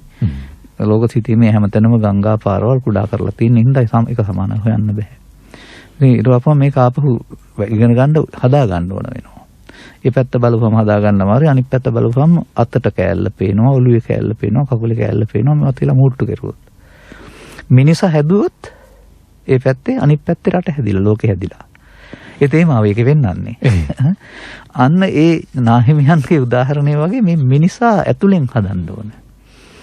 එතකොට මේ රටේ මේ තරම් මේ ලෝකෙ මේ තරම් අවුල් ලියුල් සියල්ල සමනය වෙන්න පටන් ගන්නේ. ඒ නිසා බුදු සමයෙන් පෙන්වන්න හදන්නේ මිනිසා කයෙන් හදන එකට වඩා සිතින් හදා. ඒක එළියට දානකොට ඔය කියන අර මුලින් මතක් කරපු අසහනයේ පීඩාව, හිත හිදවීම ආදී කාරණා සිත හිදවන්නෙත් නැති වෙයි, රිදෙව්වත් බාරගන්නෙත් නැති වෙයි. මෙන්න මේ වගේ තත්වයකට සමාජය ගන්න ඕන. ඒ නිසා අපිට මේ ආගමික බව උඩින් පල්ලෙන් පිරිමදින්න තියෙන අඟවන්න තියෙන එකක් නෙවෙයි. ඒක ප්‍රායෝගික ජීවිතයක්. අපි හඳුනන දැන් ගෙදරක සමහර කෙනා මේ ආගමික පරිසරයක් තියෙන ආගමික පරිසරයක් තියෙන කියලා එහෙම මිනිස්සු කියනවා. එතකොට පුද්ගල ස්වභාවයත් එක්ක ඔහු ආගමික ඔබවහන්ස කියන වගේ මතු පිට නෙමෙයි ආභ්‍යන්තරික ඒ ආගමික පරිසරය සකස් කරගත්තාම යම් අවඥා සහගතව බලනවා. සමහර කෙනා හාමුදුරු කෙනෙක් වගේ මිනිස්සයා කියලා. එහෙම එක කියන්නේත් මේ ඉහළ උස්සල හැම නෙමෙයි හරි අවඥා සහගතව කියන්නේ. ඊට කලින් මම ප්‍රශ්න අහන්න කලින් ටිකක් වෙලා දුරකථන කෙනෙක් ඉන්න අවස්ථාව දෙන්නම්. ආයිබෝවන්. ආයිබෝවන්. කවුද කියන්නකෝ? මම හෙට්ටිපොලින් කතා කරන්නේ. මට ස්වාමීන් වහන්සේගෙන් දැනගන්න ඕනේ මේ දස සංයෝජන ධර්මයන්ගේ රූප රාග අරූප රාග කියන දෙක මට පැහැදිලි කරලා විස්තර කරලා දෙන්න කියන්නේ. හොඳයි, තෙරුවන් සරණයි. ඔබතුමිය මගේ ධර්ම දේශනාවලට සවන් දුන්නා නම් ඔක මම ඇති වෙන්න පැහැදිලි කරලා ඇති. ඔව් ඔබතුමීට අදාළ දෙයක් නෙවෙයි. හරිද? ඔක බුදුන් වහන්සේ ලෝකේ පහළ වෙලා ධර්ම දේශනා කරද්දී හිටපු මිනිසුන් සතරට බැඳිලා තිබිච්ච ආකාර දෙකක් තියෙනවා. gedara dore වසන මිනිසුන් වස් දොර පෙනවන්න ගිහින් කාම ලෝකෙට බැඳිලා හිටියා. මේක යටපත් කරපු අය වනාන්තරගත වුණා තවුස්විසධාරීන් තවත් 5කින් 4කට බැඳලා හිටියා. ඔවුන් තමයි ඒකට බැඳුනේ. මේ කාමයන් යටපත් කරගෙන ගිහින් සමාධි වඩන්න ගියාපුවාම රූපී ධානයේට අරූපී ධානයේට ඇලෙන එකට තමයි රූප රාග කියන්නේ. ඉතින් ඒක පොතේ උගන්වලා තියෙන නිසා අපි හිතන් ඉන්නවා අපිත් රූප රාග තුනී කරලා නිවන් දකින්න ඕනේ කියලා. මේක විශාල වරදක්. මම හැමදාම ගියා ඉන්නවා මේක. ඒ නිසා ඔබතුමිය රූප රාග හොයන්න යන්න එපා. ඔබතුමියට තියෙන තක්කයි දිච්ච සීල පරමානස කාම රාග පටික තුනී කරගෙන යන්න සංයෝජන සූත්‍රේ නැත්නම් සීල සූත්‍රය ආසෙන් එතනින් එහාට ගිහින් බලන්න තියනවාද කියලා. රූප රාග කියන එකේ තේරුම නිකන් කියලා දෙන්නම්. රූපී ධානයේ උපදවාගත්ත පුද්ගලයාට ඒක ඒක නිවන කොට ගැනීමටයි රූප රාග කියන්නේ. රූප ධානයේට එහා දව ධාන වඩපුවම අරූපී ධානය හම්බ වෙනවා. මේක නෙවෙයි සත්‍ය කියලා එහාට අරූපී ධානය තමයි නිවන කියන්නේ. ඒකට රැවටෙන එක තමයි අරූප රාග. ඒ කියන්නේ ඔබ තරහව මමත්වෙන් ගන්නවා වගේ, ඔබ ලෝභය මමත්වෙන් ගන්නවා වගේ මේ රූපී ධානයේ මමත්වෙන් ගැනීම රූප රාගයයි. අරූපී ධානයේ මමත්වෙන් ගැනීම අරූප රාගයයි. බුදුන් වහන්සේ වදාරනවා ඒවා තියෙන අයට තිලකුණු වශයෙන් වඩන්න ඕන තමන්ගේ මේ ධානය කියලා. මම බෞද්ධ පින්නතුන්ගෙන් කරුණාවෙන් ඉල්ලා සිටිනවා ගෙදරවල ඉන්න අය ඔබේ කාම ලෝකයට අදාළ කොටස හදාන යන්න. එතනින් එහා පැත්තට ඔබට ඕනද නැද්ද කියලා පස්සේ තේරෙයි. ඊට මෙහා තව ඉගෙන ගන්න ගොඩාක් යටි තියෙනවා සම්මාසය. හොඳයි, අර එහෙම ආගමික ජීවිත ආගමික පරිසරය තුල ජීවත් වෙන පුද්ගලයා මොන වගේ කෙනෙක්ද අපි හඳුන්වන්නේ? දැන් සාලි මහත්මයා මෙහෙම ගන්න. අපිට පුරු කරලා තියෙන ආකාරය අනුව බුදු පිළිමයක් තියෙනවා. නැත්තම් වන්දනා කරන තැනක් ගේ තියෙනවා. නැත්තම් තැනක හදලා පහන් පුරක්ම තියෙනවා. ඒ වදිහට මල් ටිකක් හදලා තියෙනවා. ඒ වගේ දිනපතා පිරිත් අහන හරි වන්දනා කරන හරි ජීවිතයක් ආගමික ජීවිත වශයෙන් කෙනෙක් අඟවන්න පුළුවන්. ඒකට බැලුව බැලමට පේන්නේ මේක කියලා. නමුත් ඒ කාරණා ටික තිබුණත් බිරිඳ සහ සැමියා දබර වෙනවා නම්, දරුවෝ ගුටි කනවා නම්, ඒ ගෙදර සාමයක් සමගියක් සමාදානයක් නැත්නම් අර පිරිමැස්සන් නැත්නම් ආගමික ජීවිතයක් නැහැ. අසාර පිරිමැස්සක් නැත්නම් ඒක අපායක් නේ. ආගමික ජීවිතය කියන එකේ තේරුම ඒක අපායක් වෙන්න බෑ. දැන් ඔය බුදුන් වහන්සේගේ දේශනාවක ලස්සන මේ උදාහරණ තුනක් තියෙනවා. එකක කියනවා මේ සලායතන කියලා නිරයක් දැක්කයි කියලා. ආයක කියනවා සලායතන කියලා දිව්‍ය ලෝකයක් දැක්කයි කියලා. හරි ලස්සන දෙයක් ඒක. සලායතන කියන්නේ මේ හැකනාස්සිය දිව්‍ය කාලටනේ. එතකොට ඒකට උදේ ඉඳලා රැ වෙනකල් හම්බ වෙන සියලුම දේවල් අප්‍රසන්න, අප්‍රියජනක, අමනාප උපදින දේවල් නම් ඒ මිනිස්සයා ඉන්නේ සලායතන නිරේ. ඉතින් මම දකින්නේ සලායතන කියලා වෙනම නිරයක් නෑ. අර හදාගත්ත ගෙදර මේ උදේ ඉඳන් රැ වෙනකන් සම්සරවල නම් ඒගොල්ලෝ ඉන්නේ සලායතන නිරේ. ඒ වගේම ඕනොන්ට ප්‍රියශීලීව ජීවත් වෙනවා නම් උදේ ඉඳන් හවස වෙනකම් උදව් උපකාර කිරීම, ආදරේ, කරුණාව. එහෙනම් ඔවුන් ඉන්නේ සලායතන සුගතිය නැත්තම් දිව්‍ය ලෝකේ. මේ දෙකමත් නෙමෙයි බුදුන් වහන්සේ වදාරන්නේ. ඒ දෙකම ওই දෙකම විදර්ශනා කරන්න අවස්ථාවක් ලැබිලා තියෙන එක තමයි මිනිස්සුන්ගේ ෂණ සම්පත්තිය කියලා පෙන්වලා තිබෙන්නේ. ඒ නිසා ඉතින් අර ආගමික සංකේත හදාගන්න ඉන්න එකට නිගරුලක් කරන්න හොඳත් නෑ කවුරු. අනිත් අයට බැරි නම් නිකන් හිටපුවා වගේ. අත්‍යවශ්‍යත් නෑ. මොකද ගමක පන්සලක් තියෙනවා, මල් ටිකක් පූජා කරන්න යන්න අමාරු නැහැනේ. ව්‍යායාමයකට එක්කලා ඉන්නවනේ ගෙදර ඉන්නවට වඩා. මේක නැත්තම් නැති කෙනෙකුට එහෙම වැන්දත් කමක් නෑ, යන්න බැරියයි. නමුත් ආගමික ජීවිතය කියලා මම මේ කියන්න උත්සාහ කරන්නේ බාහිර වශයෙන් මේ සංකේත හදාන ප්‍රදර්ශනය කිරීම හරි ඒවට වැඳුම් බිඳුම් කිරීමකින් ලොකු ගෞරවයක් බලාපොරොත්තු වෙලා නෙමෙයි. තමන් ගත කරන ජීවිතය තුළ අමුසැමි සම්බන්ධය හරි, මව්පිය දූදරු සම්බන්ධය හරි, බෑනලේලි සම්බන්ධය හරි, නැන්දාලේලි සම්බන්ධය හරි, මෙන්න මේවත් තුළ ඔබ ගිනි අරගෙන ජීවත් වෙන්නේ. ගැටුම් සහිතව ජීවත් වෙන්නේ. එහෙනම් මම දකින්නේ ඒක ආගමික ජීවිතේ නෙමෙයි. ඔන්න ඔතෙන්ද ගන්න වෙනවා මේවා ගැටුම් අවම කරගන්න ජීවිතයකට යන්න. ඒක තමයි මම මේ පැහැදිලි කරන්න හදන්නේ ඉස්සරහට. ආගමික ජීවිතය කියලා කිව්වහම නැත්තම් ඒ නිවස ආගමික පරිසරයක් කිව්වම අර ලෞකික ජීවිතයේ සොයන් විඳින්න තහනමක්වත් ඒක විතර ඒක නැහැ කියලා කියන්නත් බෑ. නේද අපි හඳුනන. තියෙනවනේ. ඔය ඒව තහනක් නැහැ මොකක්. මම ආගමික ජීවිතයක් ගවන නම් මම මේ ලෞකික ජීවිතයේ සොය විඳිනවනේ. වෙනවා. අනිවාර්යයෙන්. ඒක බලන් ඉන්න හිතන්නේ එහෙමනේ උපාසකෙක් වගේ මෙයා. නෑ කියලා. හැබැයි ඔහු දන්නවා ඔහු ආගමික ජීවිතය තුළ විඳින වින්දනේ නේද ස්වාමීන් වහන්සේ. ආගමික ජීවිතය තුළ වින්දනේ අතරම අතිශයින් සංසුන්. ඒක පුදුම සෝයක් තියෙනවා. ඒ අර බාහිර ලෝකේ තියෙන අභියෝග වලට සැලෙන්නේ නැති එකම තමයි ආගමික ජීවිතේ. ඉතින් එතෙන්ද මේ සමාජය ගෙනියන්න ඕන ටික ටික. ඒකට තමයි මේ අපි උත්සාහ කරන්නේ. අවදි වෙන්න ඕන ටික ටික සමාජයේ. ඒතොතුනේ අපි ආගමික ජීවිතය පිළිබඳව පුළුල් විග්‍රහයක් කළා, පුළුල් කතනයක් කළා. ඒක හොඳටම පැහැදිලි කරගන්න පිටට පෙනෙන ආගමික බවද ආගමික ජීවිතයක් කියලා කියන්නේ. ආභ්‍යන්තරික වශයෙන් එහෙත් පිටට නොපෙනෙන, එහෙත් ඔබ විසින් සුවයක් විඳින. ඒක පිටට පේන්නේ නැහැ. පිට අයගේ කරන්නෙත් නැහැ, ගෞරව කරන්නෙත් නැහැ. හැබැයි ඔබ තුල තියෙනවා, ඔබ ඒ පිළිබඳව සෑහීමකට පත්වලා ඔබ සතුටු වෙනවා, ඔබ යම් ආකාරයෙන් වින්දනයක් ලබනවා. මේ අපි පැහැදිලි කරගත්තේ අද උදා වෙන නව වසරට ආගමික ප්‍රවේශයක් වෙනුවෙන් කෑගල්ල පුස්සල ශ්‍රී පුණ්‍යෝදයාරාමාධිපති පුච්ච බෙලිගල මිමුරේ ධම්මවත් සහඳුරත් එක්කයි මේ සංවාදය අපි කරන්නේ. අපි හඳුරන්නේ එක් ආගම් වලට ඒක ආගම මම දර්ශනය කියන එක පුළුල් කතනයක්. බුදුදහම දර්ශනයක් කියලායි උකක් පැහැදිලි කරන්නේ.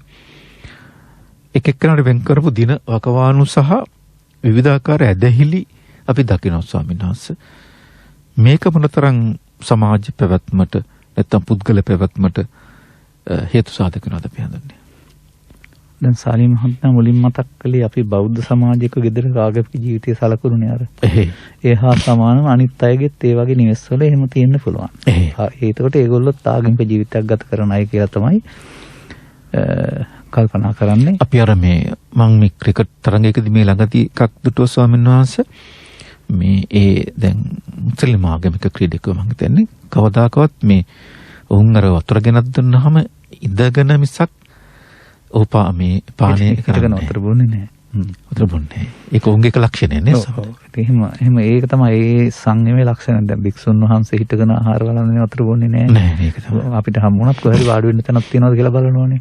ඕක මේ වතුර හිටගෙන බීවයි කියලා පෞතිද්ද වෙන්නේ හරි අපාය හරි යන්නේ නැහැ. නමුත් අර සදාචාර සම්පන්න බවට ගැලපෙන්නේ නැහැ. අන්න ඒකනේ. ඒ නිසා අන්න ඒ වගේ ඒවා යම් යම් ගරුත්වයන් තියෙන්නේ. ඉතින් අර ආගමික සංකේත මට්ටමින් මෙහෙම ආගමික ජීවිත හිකාට තියෙන්න පුළුවන්. එතන ඇත්තට මේක එහෙම තිබුණාට කමක් නැහැ. නමුත් මේවා කෙරෙහි අර විරුද්ධතාවයක්. එහෙම නැත්නම් නිකන් ඇහැට අප්‍රිය බවක් හදාගත්තාම අන්න ඒක තමයි මිනිසාට තමන් අවුස්සන කාරණේ බවටපත් වෙන්නේ. තමන්ගේ දේශය අවුස්සන කාරණයක් බවටපත් වෙනවා. තමන්ගේ ආගම සංකේතය හොඳයි අනිත් එක හොඳ නැහැ. අනේ ඒ මිනිසා විසින් අර විරුද්ධ වීම තුළ අවුලක් ඇති කරගන්න ආගමික අවුලක් හැදෙනවා. නැත්නම් ඒ මිනිස්සු දියුණු නම් ඔය මොන සංකේතය තිබුණත් ප්‍රශ්නයක් නැහැ. ඒවට ගරු කරන්න තරම් මිනිසා දියුණු වෙලා ඉන්න ඕන. ඒවා හැමෝට තවත් කට්ටියක් ඒකට ගරු කරන නිසා අපිත් ඒක විවේචනය නොකර ඉන්න දැනගන්න වෙනවා. නමුත් මම දකින්නේ මීට එහා ගියාම මේ සෑම බාහිර වශයෙන් ආගමිකවයි පෙන්වන සමාජයක් තුළම දරුවන් වශයෙන් නිපද ටිකක් කල් යන විට සහෝදරයන්ගේ අසමගිය. ඉඩ කඩම් වලට පැලින් යටටයි අද යන කොටාගෙන උන් අපි එදා සත්කුළුපව විලාස වෙන මේ කාරණාව. ඒ වගේම විවාහය සුන්දර තැනකින් පටන් අරගෙන අසුන්දර තැනක් කරා ගමන් කිරීම. සංවිධානයක් එක්සත්ව පටන් අරගෙන කෑලි වලට කැඩී යාම. මේ රටේ ආගම් වලට ආйти සහ ජාති වලට ආйти මේවට උන අතීතය බලන්නකෝ. මෙන්න මේක තුල මම දකිනවා. අර මම ඉගෙන ගන්න කාලේ අහලා තියෙනවා මේ පුංචි සතෙක් ඉන්නවා කියලා. දැකලා නැහැ උගන්වනවා විද්‍යාවේ ඇමීබා කියලා. මේ ඇමීබා හැමදාම දෙකට කැඩෙනවලු. දෙක සත් බෝ වෙන්නේ එහෙමයි දෙකණ්ඩනේ කියලා. එයාගේ මැද්දේ කැල්ලක් තියෙනවා නස්නේ අස්ටිය කියලා. ඒක කුඩා වෙලා ගින් දෙකට කැඩුනහම රතු දෙන්නෙක් වෙනවා කියලා. ඒකාම ඊට පස්සේ දිගට බෙදිලා යනවානේ. ඒ වගේ එක මිනිස් වර්ගයා මොකද මේ එක ජාති වලට බෙදෙන්නේ? උදාහරණයක් වශයෙන් මෙහෙම ගන්නකො. වඩාත් හොඳ තැනක් මම දකිනවා. 2005 ඇති වුණා වූ කිසියම් ආගමික උද්දීපනයක් ප්‍රබෝධයක් නෙවෙයි. නිසා පාර්ලිමේන්තු ගත වෙනවා අපේ ස්වාමීන් වහන්සේලා කියනවා. පාර්ලිමේන්තු තුළ මොකද්ද ප්‍රදර්ශනය කළේ? එක්කෙනෙකුට එක්කෙනෙක් නැති බව. කාදාවත් එයාට තමගි වෙන්න බැරි වුණා. තමන්ගේ මතය දරන්න ගිහින් අන්තිමට ඔක්කොම තනි වෙලා විසිරලා ගියා. දැනුත් එහෙමනේ බෙදා ගන්න බැරුව නේද? දැනුත් එක්කෙනෙක් යාන්තමට ඉන්නවා. ඒ අන්තිමට එල්ලිලා වගේ තමයි ඉන්නේ. නමුත් ඒ අර පෙන්වන්නේ තමන්ගේ මතය ඉස්සර කරන්න යනවා වරුණාම පොදු මතයකට එන්න බැරිකම. මේකේ ඇතුළත තියෙනවා දෝෂයක්. මෙන්න මේ දෝෂය මිනිස් සමාජය තුළ මම දකිනවා. ඒක තමයි මම දකින මිනිසා තුළ පවතින පොදු ලක්ෂණය. දුර්ලභකම. ඉතින් මේක තථාගතයන් වහන්සේ වැඩි වෙන දකින්නේ හැඟීම් තුනක් උත්සන්න වීම කියලා. ඒ හැඟීම් තුනක් උත්සන්න වෙනවා කියන එකේ තේරුම ජීවිතේ දුක් වෙනවා. දුක්සහගත වෙනවා.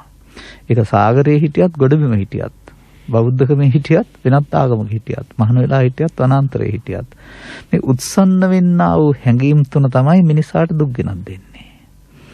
ඒක අර භාගික සංකේත වලින් ඇදහිම වලින් කිසියම් පාලනයක්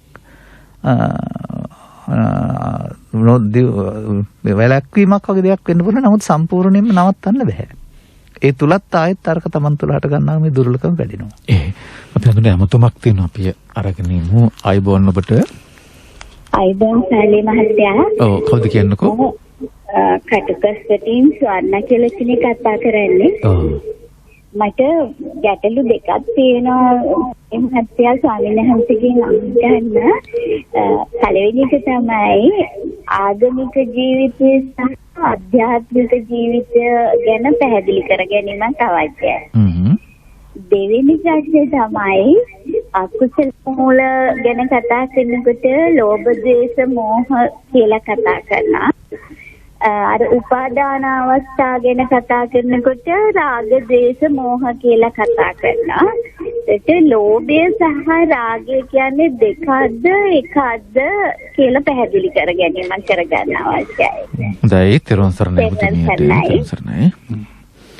අපි ඒක මෙතනම දෙමු අමතක වෙනවනේ නැත්නම්. එහේ අපි හදන්නේ. එතකොට ඔව් ඇත්තටම ධර්මයේ තේරුම් නොගත්තාම බාහිරින් ඉගෙනගෙන සංකේත ගරු කරන එක තුළ ඇඳුමින් පැළඳුමින් චාරිත්‍ර වලින් දිනවකාන වලින් ගත කරන ජීවිතය තමයි මනුස්ස ආගමික ජීවිතය කියලා කියන්නේ. නමුත් ඔය විශේෂ දින හරි දවල් රැ හරි මොකක්වත් නෑ ආධ්‍යාත්මික ජීවිතය කියන එක. ආධ්‍යාත්මික ජීවිතය කියන එකේ තේරුම තමන්ගේ සිතට එන හැඟීම් සමාජයේ විශේෂ මුදාහරින්න නැතිව. ඊළඟ අහපු ප්‍රශ්නෙට ගන්න පුළුවන් පල්ලෙය අහපෙකේදී. එතකොට ඒක තමාට තමන්ගේ හැඟීම් පාලනය කර ගැනීමක්. ඒවා මුදා හරින්න නැතුව මේ හැඟීම් මුදා හැරීම තුළ තමයි මේ අවුල හටගන්නේ. මට ඉතින් මේ මතක් කරන්න වෙනවා දැන් පසුගිය දවසක මම පුවත්පතේ දකින්න ගිහිල්ලා තාත්තයි බාප්පයි දෙන්න කරපු වැඩක්. දන්නවනේ නේ. අර දැරිවිය තලලා මැරෙනකම් බලන් හිටියා. ඒකට ඒ තැලීම කරේ පුද්ගලයා කියලා සමාජයේ හිතන්නේ. මම දකින්නේ තරහව. ද්වේෂය තමයි මේ අපරාධය කළේ. එතකොට එදාම මම තව සිද්ධියක් දකිනවා. දුප්පත් දරුවෝ දෙන්නෙකුට කන්න දෙන්න හාල් ටික විතරයි ගෙදර තියෙන්නේ කියලා පුතාගේ අම්මා කිව්වයි කියලා පුතා පොල් ගෙඩියක් හොයන්න යනවා දුප්පත් පුතෙක්. පත්තකට ගිහින් පොල් ගෙඩියක් ගන්න ගියාම නැතිකමට යන්නේ හොරකම් කරන්න නෙමෙයි හොරකම් කරන්නේ. නමුත් ගහලා හොඳටම නිර්වත් කරලා අත් දෙක ගැට ගහලා කුරුසේ වගේ පාරේ ඇවිද්දවලා. මට මතක් වුණේ මේ මොකක්ද ඒකට කියන්නේ මේ අයිරිවල මහත්මයාගේ කාලේ තිබුණා මේ නවකතාවක් මට දැන් මතක් වෙනවත් අඩුයි ඒවා. අන්නේ ඒකෙත් ඔය පාංගෙඩියක්කට හිරේගිය කතාවකනේ පවතින්නේ. ඒ ගහපු හැමෝම සුද්ධවන්තයෝ නම් කමක් නැහැ සාවිනාස්. ඉතින් අන්න ඒ වගේ එතකොට මෙන්න මේ හැඟීම් උත්සන්න වෙනවා නම් වරද හොයලා බැලුවා නම් වරදට අවශ්‍ය අවවාදයක් හෝ ළමයට ගැලපෙන ආකාරයේ අවවාදයක් කරන අයරුණාම දේශසහගතව වෛරයෙන් යුක්තව වරොත්තු දෙන්නේ නැහැ නේ පුංචි හදවතක් මනසක්. හේතු හොයන්න එපා නේ ස්වාමීන් එතකොට අන්නේ ඒ අර අන්නේ හැඟීම් උත්සන්න වුණාම ආධ්‍යාත්මික ජීවිතේ හිස් පොහු ජීවිතයක් බවට පත් වෙලා මේ හැමෝගෙම මෙන්න මේ ආගමික ජීවිත ආධ්‍යාත්මික ආගමික ජීවිතයක් නැති එක තමයි මේ වෙන් පෙන්වන්නේ සමාජයේ. තව ඉතින් මට කතන්දර ඕන තරම් කියන්න පුළුවන් මේ වගේ දේවල්. සාමාන්‍ය ඉදිනදා කතන්දර විතරයි මම කියන්නේ අනිත් කාමත කරලා දානවා. ඔක හැමදාම තියෙනවානේ. ඉතින් ඒ නිසා ආධ්‍යාත්මික ජීවිතය කියන එකේදී එන්න ඕන. එහෙනම් මේ තමන්ට ආයිති වෙනුම් පිදුම් කරගෙන යන්න ප්‍රශ්නයක් නැහැ. ඒකට ගැටෙන්න ඕනේ. නමුත් ඇතුළතින් ගත්තාම මෙන්න මේ මිනිස් සමාජයට ආදරය කරන්න ඕනේ. රිදවන්න, කපන්න, කොටන්න, පලිගන්න කාටවත් යන්න අයිතියක් නැහැ. මිනිස් සමාජ ජීවත් වීමට පොදු අයිතියක් තියෙනවා. එහෙනම් තමන්ගේ හැඟීම් පාලනය කරගන්න අවශ්‍ය අවබෝධය ලබාගෙන හැඟීම් පාලනය කරගැනීම. පාලනය කරන්නේ බලෙන් පාලනය කරනවා, යටපත් කරනවා කියන එක නෙමෙයි. මේවා උපුටා දාන්න පුළුවන් මිනිස් ජීවිතේන්. මේ දේවල් වැඩි දියුණු කරගන්නවා වගේම උපුටා දමන්න පුළුවන්. මේ උපුටා දමන මාර්ගයේ යමෙක් යනවා නම් ඒක තමයි මම දකින ආගමික ජීවිතය කියලා කියන්නේ. ඒ වගේ ඊට පස්සේ අයහ ප්‍රශ්න තියෙනවානේ මේ ලෝභයත් රාගයත් එකක්ද? ඒ වචන දෙකක් විතරයි එකම ඔකෝයි කියන්නේ. කාම රාග කියලා කතා කරන්නේ කාමයට තියෙන ඇලීම. එතකොට ලෝභය කියන්නේත් ඇල්ම. ලෝභ දේශ මොහ කියන එකේ ලෝභ කියන පදේ තමයි අනිත් පැත්තට කාම කියන්නේ. ඇල්ම කියන්නේ රුචිකත්වය කියන්නේ රාග කියන්නේ පොඩි වෙනස්කම් පුංචිම තිබුණාට එකක් ඇලීම. ඒක තමයි ලෝභ සහ රාග. එකක් ගැටීම. ඒක ද්වේෂ. ඊළඟ එක මුලාව මොහය. එහෙම නැත්නම් තව පැත්තකට ගත්තාම තවත් අදිනෙකුත් තියෙනවා ඔකට. අන්න මම දැන් කියාන ආපු තැනටත් එතුමිය මාව ගෙනාවා. මෙන්න මේ මිනිස්සු තුළ ලෝකෙත් එක්කලා ජීවත් වෙන්න ගියාපුවම චිතේ ජනිත වෙලා රෝපණය වෙනවා අදහසක්. මේක පාලියෙන් කියන්නේ කාම විතර්කය කියලා. ඔබ කියන්නේ ලෝභය නැත්නම් ඇලීම කියලා. අන්න ඒක ළමා කාලේ පටන් බලවත් වෙනවා ටික.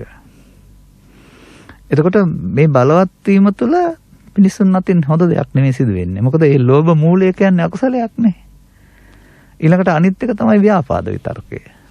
ව්‍යාපාද විතර්කය කියලා කියන්නේ අර අකමැත්ත අමනාපය ඔස්සේ හිතේ ජනිත වන්නා වූ රෝපණය වෙන්නා වූ තරහ වර්ධනය වෙන එක. ඒකට ව්‍යාපාද විතර්කය අකමැත්ත අමනාපය තරහ වෛරය ඔස්සේ ඉස්සරහට ගන්න පුළුවන් විතර්කයක්. එතකොට ඒක සාමාන්‍යයෙන් උපදින අදහසක් විතරයි වචනෙන් ප්‍රකාශ කරන. ඉන් එහා පැත්තට ඒකට අදාළ අවිදරන්න පුළුවන්.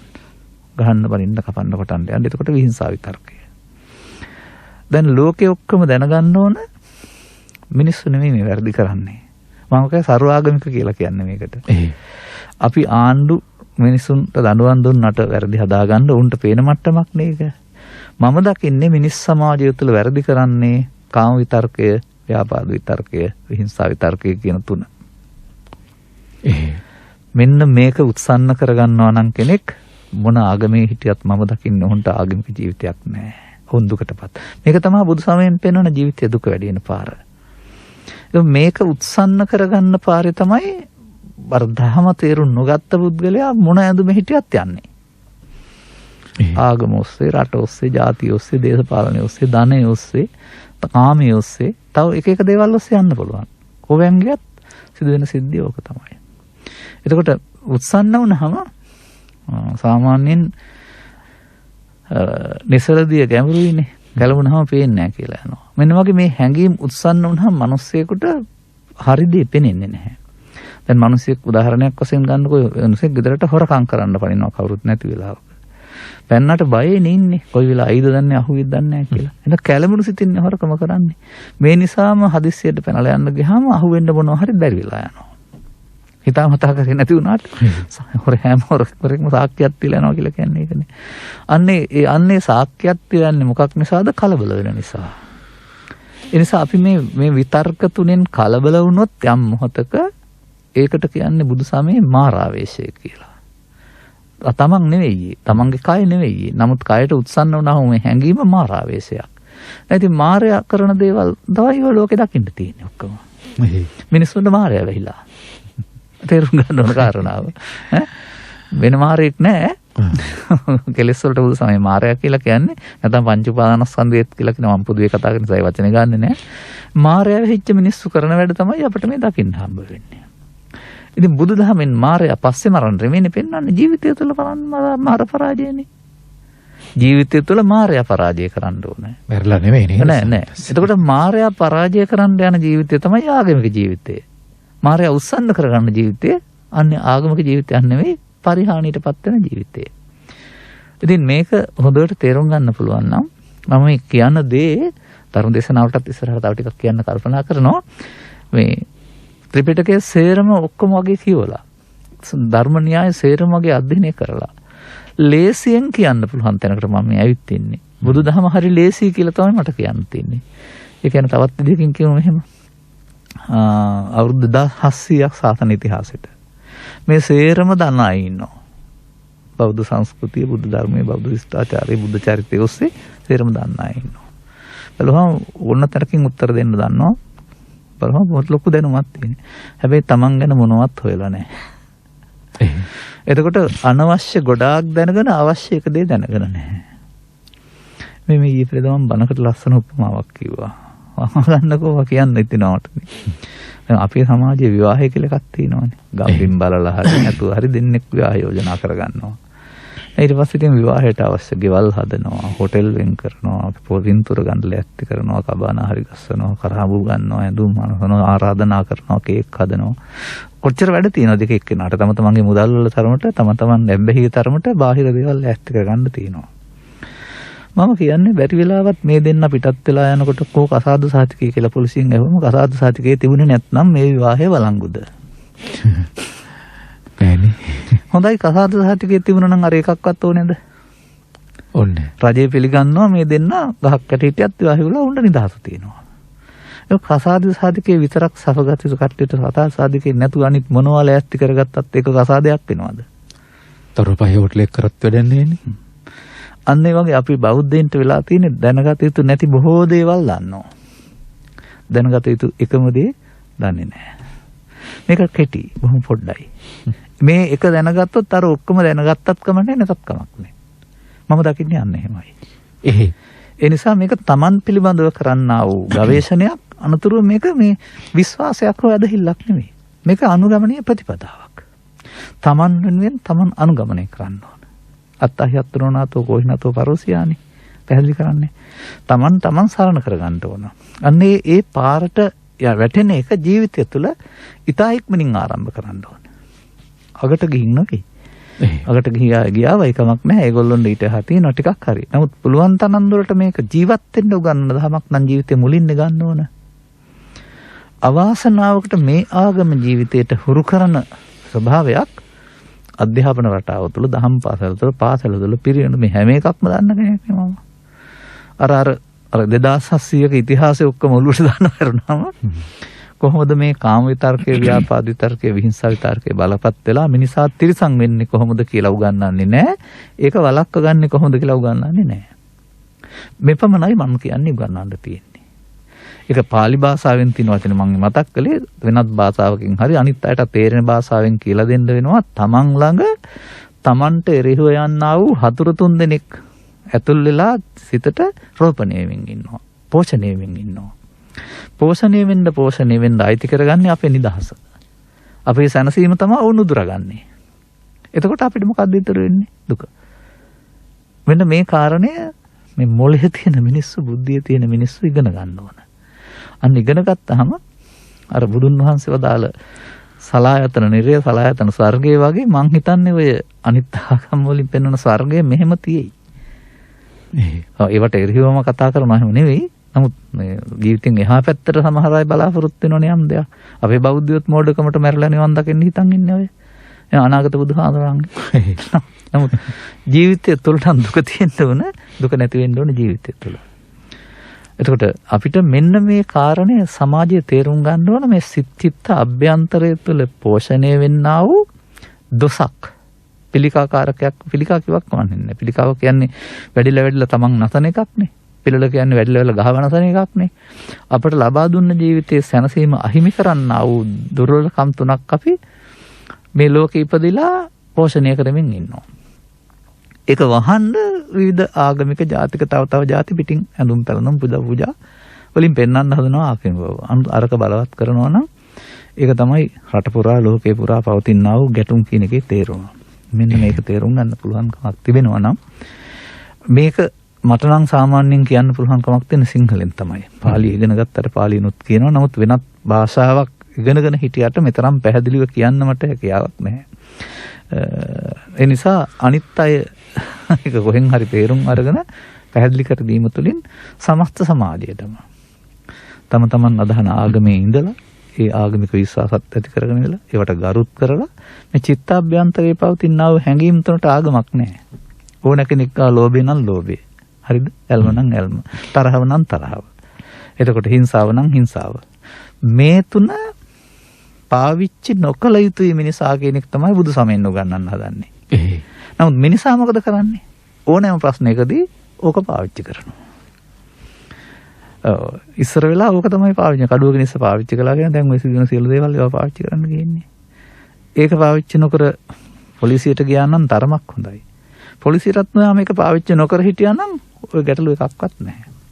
අද එල්ලුම් ගහට ගිහින් නැත්තම් හිරගෙදර නම් පශ්චාත්තාප වෙන සියලුම දෙනාගෙන් අහලා බැලුවොත් මොකද්ද කියලා. ඒ වගේ කෝපය කියලා කියන්නේ. එතකොට ඒ පුද්ගලයා දේ වැඩේ කළේ කෝපේද? ලෝකයේ කවද්ද තේරුම් ගන්නේ මේ වැරදි කරන්නේ මිනිස්සු නෙවෙයි ද්වේෂය කියලා. අර මෙලඟදී පොලිස් නිලධාරියෙක් කළ විදිහේ පිළිදම්. ඔහුගේ මම හිතන්නේ තරහ නිවුණන් පස්සේ තමයි වෙලා ආයුධත් එක බාර වෙන්නේ නේද? ඒ උත්සන්න වූ හැඟීමට හරි වැරද්ද හොඳ නරක පේන්නේ නැහැ. ඒක තමයි බුදු සමයේ ඇස් පෙනෙද්දි පවතින අන්ධභාවය කියලා කියන්නේ. තර ලස්සන ගාතාවක් තියෙනවානේ. දෝසෝ අත්තං නජානාති දෝසෝ ධම්මං නපස්සති. අන්දන්තමං කදා හෝති යන්දෝ සංසහතේ නරන්නේ. කියන්නේ දෝෂයට වහල් වුණ පුද්ගලයා අර්ථයක් දකින්නේ නැහැ. හරි වැරද්දක් දකින්නේ නැහැ. ඒ මුසපත් වුනහම අන්ධෙක් කියලා කියනවානේ. අනත්ත ජනනෝ දෝෂෝ කියලානේ පෙන්වන්නේ. ද්වේෂය අනර්ථයක් ජනන කරනවා. සිතක් ප්‍රකෝපණය කරනවා. එතකොට ඔහුට ඒයින් කරදරයක් වෙන බව දන්නේ නැහැ. එතකොට මේ මම කතා කරන එක මිනිස් හිතවලට පොදු දහමක් නෙවෙයිද? පොදුයි. මොන ආගමක්ද ඒකට තියෙන්නේ? තම තමන් වාද විවාද කරන ලෝකෙද රට තුළ හැමතැනකම. අන්න එහෙම දෙයක් බුදු සමයේ. මෙන්න මේක උත්සන්න වෙන්න නොදෙන එක, උත්සන්න වෙන එක තමයි සාමාන්‍ය ජීවිතේ. තේරුම් ගත්තේ නැත්නම් උත්සන්න වෙන්න ආය ඒකට ඉතින් අර ඇවිලෙන ගින්දරට පිදුරු දානවා වගේ මිනිස්සු කරන්නේ ඒකම තමයි. දර දාන එකමයි. බොමුනේ මේෂේ නේද ස්වාමීන් වහන්සේ. ඒක ඉතින් ජීවිත අවසානයේ දක්වා උත්සන්න කරගෙන ලබාගත් ජීවිතයේ සැනසුම අහිමි කරගන්නවා. අපි ඉතුරු කොටසට යමු. අපි ඉතුරු කාලෙදි මේකට බුදු සමයේ විසඳුම හොයන්න. මේ අර මේ විවාහ සහතිකේ උදාහරණේ හරි ප්‍රබලයි. ඒක පුළුල් පැතිකඩක දිව යනවා. ඒක උදාහරණය ලඝු කොට ගන්න එපා. උදාහරණය මේ පුළුල් කරලා විස්තරණය කරලා මේ එක එක පැතිකඩ දෙක ගන්න. ඊට පස්සේ අපි හඳුනන කිව්වා මේ ආධ්‍යාත්මික ජීවිත තුළ ඔබ ලබන සුවය අන් අය දැක්කට නොදැක්කට ප්‍රශ්නයක් නෑ නේද අපි හඳුනන්නේ. ඒක හංගන්නත් බෑ පිටට පේනවා. පේනවනේ. අනිත් එක හරි හත් විනාඩියක් ගන්නවා. ආගමික ජීවිතේ මේ අභිවාහ සහතික කියන එක මම පින්නේ රජයේ මට්ටමින් කරන අත්‍යවශ්‍ය අංගයක් කියන එක එහෙම නෙමෙයි. නෙමෙයි. අපේ අත්තල මුත්තල ඔය සහතිකෙන් නෙමෙයි සාමයෙන් ජීවත් වෙන්නේ. ඒ සහතික තිබ්බට නේ ගෙදර ගින ගොඩක් නා. විරින්දයි දරුවෝ එක්කලා අතහරින්න නැතුව අභිවාහ සහතිකයක් තිබුණා නෙමෙයි මැරෙනකන් එකට හිටියේ. අන්න ඒකයි ඇත්ත සිද්ධිය. නමුත් මම මේ පෙන්නුවේ නිත්‍යානුකූල මට්ටමින් ගත් කල මේක තියෙනවා නම් ලෝකෙ පිළිගන්නවා. ඒක නැතුව මොනවා කළත් අනිත්තා විවාහ සහතිකය නෙමෙයි. තරපයි හොටලේ කරත් ඔය සහතිකය හැමෝටම දෙනවනේ. පුංචි පැලේ කරත් ඔය සහතිකය හම්බ වෙනවා. මොන උත්සාහ නොතිබුණා සහතිකය හම්බ වෙනවනේ. අන්න ඒ වගේ මේ දැනගත යුතු මුල් දෙයක් තියෙනවා. ඒක තමයි ආගමික ජීවිතේට දැනගන්න ඕනේ. හිතවතුනි සමහර පුද්ගලයන් කෝකකම් වලින් පිරුණු පුද්ගලයන්. ඊර්ෂ්‍යාව, වෛරය, ක්‍රෝධය මේවා පුරෝගන ඉන්නේ. වෙලාවකට හිතනවා පුපුරලා යයිද දන්නෙත් නැහැ කියලා. අනුකම්පාවක් හිතෙනවා සමහර උදවිය පිළිබඳව. මොනතරම් වුන් වේදනාවට පත් වෙලා ඇද්ද, අතුලාන්තයෙන් මොනතරම් පීඩනයක් දරාගෙන ඉන්නව ඇද්ද? ඇයි මේ පීඩනය දරාගෙන ඉන්නේ? නිදහස් කරන්න. මනස, හදවත නිදහස් කරන්න. ලතිත් බවක් ඇති කරගෙන මෛත්‍රිය පතුරවාගෙන හිතවත්කම් ඇති කරගන්න. මට මේ පහුගිය දවසක ගුරුතුමියක් කිව්වා පුංචි අමනාපකමක් එක්ක එකම වාහනේ යන්නේ කිලෝමීටර 8-10ක් බෙල්ල සම්පූර්ණ අනිත් පැත්තට හරවගෙන යන්නේ අනිත් ගුරුවරිය මොකද මොන දිහා බලන්නේ මේ කියලා මොනතරම් පීඩාවක් ඇද්ද මෙහෙම මේ හැසිරෙනකොට. ඒ නිසා හිතවතුනි ඇත්තටම ඔබ ගැන අවබෝධයක් ලබාගෙන මේ කෝකකම්, ඊර්ෂ්‍යාකම්, වෛර, පීඩා මේවා අයින් කරලා සැහැල්ලු චරිතයක් බවට පත් වෙන්න. එතකොට ඔබට දීර්ඝායුෂ විඳින්න පුළුවන්, ප්‍රසන්න මිනිසෙකු බවට පත් වෙන්නත් පුළුවන්. එළවෙන අලුත් අවුරුද්දේපත් ඔබේ භාවිතයන් පිළිබඳව අවබෝධය ලබන්න මේ මිතරම්ම මේ අපේ ස්වාමින් වහන්සේලා මේ ධර්මයත් එක්ක ඔබට කියා දෙන්නේ ඔබේ ජීවිතය ලස්සන කරගන්න. ඒ අතරින් අපේ බෙලිගල මෙමුරිය ධම්මවංශ අපේ හඳුරු මේ දහම ප්‍රණීත කරලා, මිහිරි කරලා, රසවත් කරලා අපිට දෙන්නේ මේක ධාරණය කරගන්න හැකි ආකාරයට ධාරණය කළ යුතු නිසා. කතා කරන්නත් පුළුවන් ඔබට හිතවතුනි දුරකථන අංක වෙන්කොට තිබෙනවා. අපේ හඳුරන්නේ සදාචාර සමාජයක් සඳහා අනුගමනය කළ යුතු පොදු දහම. මේක කිතුණු බෙතිමතෙක් වෙන්න පුළුවන්, මුස්ලිම් සහෝදර භක්තිකයෙක් වෙන්න පුළුවන්, හින්දු ආගමික භක්තිකයෙක් වෙන්න පුළුවන්. පොදු දහම මොකක්ද අපි හඳුරන්නේ? සාරි මහත්මයා අපි මෙතෙන්ට මෙහෙම එමු. දැන් උදා වෙන්නේ 2022. කිසියම් ආකාරයක පසුගිය දවස්වල සිදුවුණු සිදුවීම් නිසා අනාගතයට අයහපත් බලපෑම් මෙන්න බැරි නැහැ. නමුත් මෙතනදී ඉස්මතු වෙන්නේ ඉස්සර වෙලා ආත්මාර්ථකාමීත්වය. ඔන්න ඕක තමයි ලොකුම වැරද්ද. ආත්මාර්ථකාමීත්වය කියන එකේ තේරුම ආගම ගැන, රට ගැන, සමාජ ගැන, අනිත් අය ගැන මම විතරක් හිටියම ඇති කියන. ඒක තමයි ඔය මේ දුර්භික්ෂ කර්කස අවදිවලදී ඊළඟට මතුවෙන එක. මට අවස්ථාවක් දෙන්න අපි හඳුරන්නේ. අයිබෝවන් මහත්තයා. ඔව් කවුද කියන්නකෝ? මට ස්වාමින් වහන්සේගෙන් දැනගන්න ඕන. මම බණ්ඩාරගම දැල්කඩින් ශාමා කියලා කෙනෙක්. මට ස්වාමින් වහන්සේගෙන් දැනගන්න ඕනේ මේ ආනාපාන සති භාවනාවේ සමාධිගත වෙලා සිත ඒකාග්‍රතාවයටපත් වුණාට පස්සේ උස්ම රැල්ල පවා නොදැන තත්ත්වයටපත් වුණාට පස්සේ එතනින් එහාට භාවනාව කරගෙන යන්නේ කොහොමද කියලා. හොඳයි, තෙරුවන් සරණයි. උත්තර දෙනවද පියාණන්? කෙටියෙන් ලියමුනේ. එතනින් එහාට කරන්න දෙයක් නැහැ බණ ඉගෙන ගත්තේ නැත්නම්. ඔකට මොනවනක්වත් දැනගන්න ඕන නැහැ. ඔය හදාන ගියාම දිසවන්සුන් කරගත්ත හැකි. නමුත් බුදුදහමේ පෙන්වන්නේ ඊට පස්සේ කෙලස් නසන්නනේ. ඉතින් කෙලස් කියන ඒවා හිතේ තියෙන හැටි උපදින හැටි තේරුම් අරගෙන ඒකට එකතු වෙනින් එහාට සිහිය ආනාපාන සති සිහිය ඊට පස්සේ කාම විතර්ක ව්‍යාපාද විතර්ක හිංසා විතර්කයට එකතු නොවෙන්න දිනු කරගන්න ඕන බනහලා. අර ටික මේ අවබෝධ වුණා නම් ඔය ආනාපානසති භාවනාව ඕනේ නැහැ නේද? බණ භාවනානේ බුදු සමය බණ වලින් පස්සේ භාවනාව. මේ අවුරුදු 45ක් දේශනා 18000ක් කරේ. ඔය හුස්ම දිහා බලන් ඉඳලා පුළුවන් නම් ඒකේ වචනේ වැරදි අර්ථයක්. මම ඒක කියනවා හරියට. මේ ත්‍රිපිටකේ තියෙන දෙයක් මම කියන්නේ. ආනාපාන සතිය කියන්නේ හුස්ම ඉහළ පහළ ගැනීම නෙවෙයි කියලා සරියුත් මහ රහතන් වහන්සේ ප්‍රකාශ කරලා තියෙනවා. ඒ කියන්නේ හුස්ම ඉහළ පහළ ගැනීම මව්කුසෙන් බිහුන්ට යන මරණකම්ම කරනවානේ අපි. එතකොට ඒක යොමු වුණොත් දැනීමට සිහිය කියන්නේ. ඇතුළේනවා දැනෙන සිහිය, පිටිනවා දැනෙනවා සිහිය. අනේ දැනෙන සිහිය ගෙනාවුවම ඊට පස්සේ දැන් මම මේ කතා කරන්න හදන තැන කාම විතර්කේ, ව්‍යාපාද විතර්කේ, හිංසා විතර්කේ උපදිනකොට දැනෙනවා. අන්න එතෙන්ද සිහිය ගේනවා ඇරුණාම ඔකින් එහාට කරන්න දෙයක් නැහැ. ඒකයි කියන්න තියෙනවට. ඒකයි බණ වැදගත් කියලා කියන්නේ. මම කියමින් හිටියේ එතකොට මේ අපි මෙතනදී යම් දේවල් අතහරින්න යන්න බැරි නැහැ. ආත්මාර්ථය අතහරින්න ඇරුණාම මේ මූලික මේකෙදි තම ජීවිතේට අත්‍යවශ්‍ය කරුණු තියෙනවානේ. ඒ අනවශ්‍ය කාරණා වලින් සමහර විට සරල වෙන්න වෙයි. යම් දේවල් අතහැරලා දාන්න සිද්ධ වෙයි. මොකද පිටරටින් ගෙන්නන්න නැතුවම හරිය අඩුපාඩු වෙනකොට හරිය. ඒ නිසා අන්න ඒ වගේ පැත්තක් තියෙනවා ඉස්සරහට. ඒක තේරුම් ගන්න ඕන හැමදාම නැහැ. මොකද අපි දැන් අසීමිත ලෙස මේ පරිභෝජනයට ගිහින් ඉන්නේ නැතුව බැරි. ගෑස් නැතුව බැරි වෙලානේ තියෙන්නේ. නමුත් ඕකට ඉස්සෙල්ලා මිනිස්සු දරවල ඉන්න ජීවත්ුනේ. අන්න ඒ වගේ මම පෙන්වන්න හදන්නේ. යමක් නැත්නම් ඒකට ජීවත් වෙන්න ඔරොත්තු දෙන්න හුරු වෙන්න වෙනවා සමාජයේ. ඉස්සරහට. ඒක සරල වෙන්න වෙනවා. ඒ සරලකම කියන එක බුදුදහම තුලින් ගන්න පුළුවන් දෙයක්. මොකද අනුන්ට පෙන්වන්න තියෙන දේවල් නෙමෙයි වුණානේ අත්‍යවශ්‍ය කාරණා වශයෙන්. අනවශ්‍ය දේවල් බැහැර කරමින් අත්‍යවශ්‍ය දැනට ටිකක් සරල වෙන්න වෙයි මේ පැත්තෙන්. අනිත් පැත්තට දැන් මේ මෙතන කතාවට එන්න වෙනවා. ඒක තමයි මිනිසෙක් ජීවත් වෙන්න ගිහින් අර මොන ආගමික පරිසරයකට අයත් වුණත් ඔවුන් පුද්ගලයන් වශයෙන් හැඟීම් සහිත අය. මේ හැඟීම් උත්සන්න වෙන එක තමයි ළමා කාලේ ඉඳන් මැරෙන කල්ම සිද්ධ වෙන්නේ.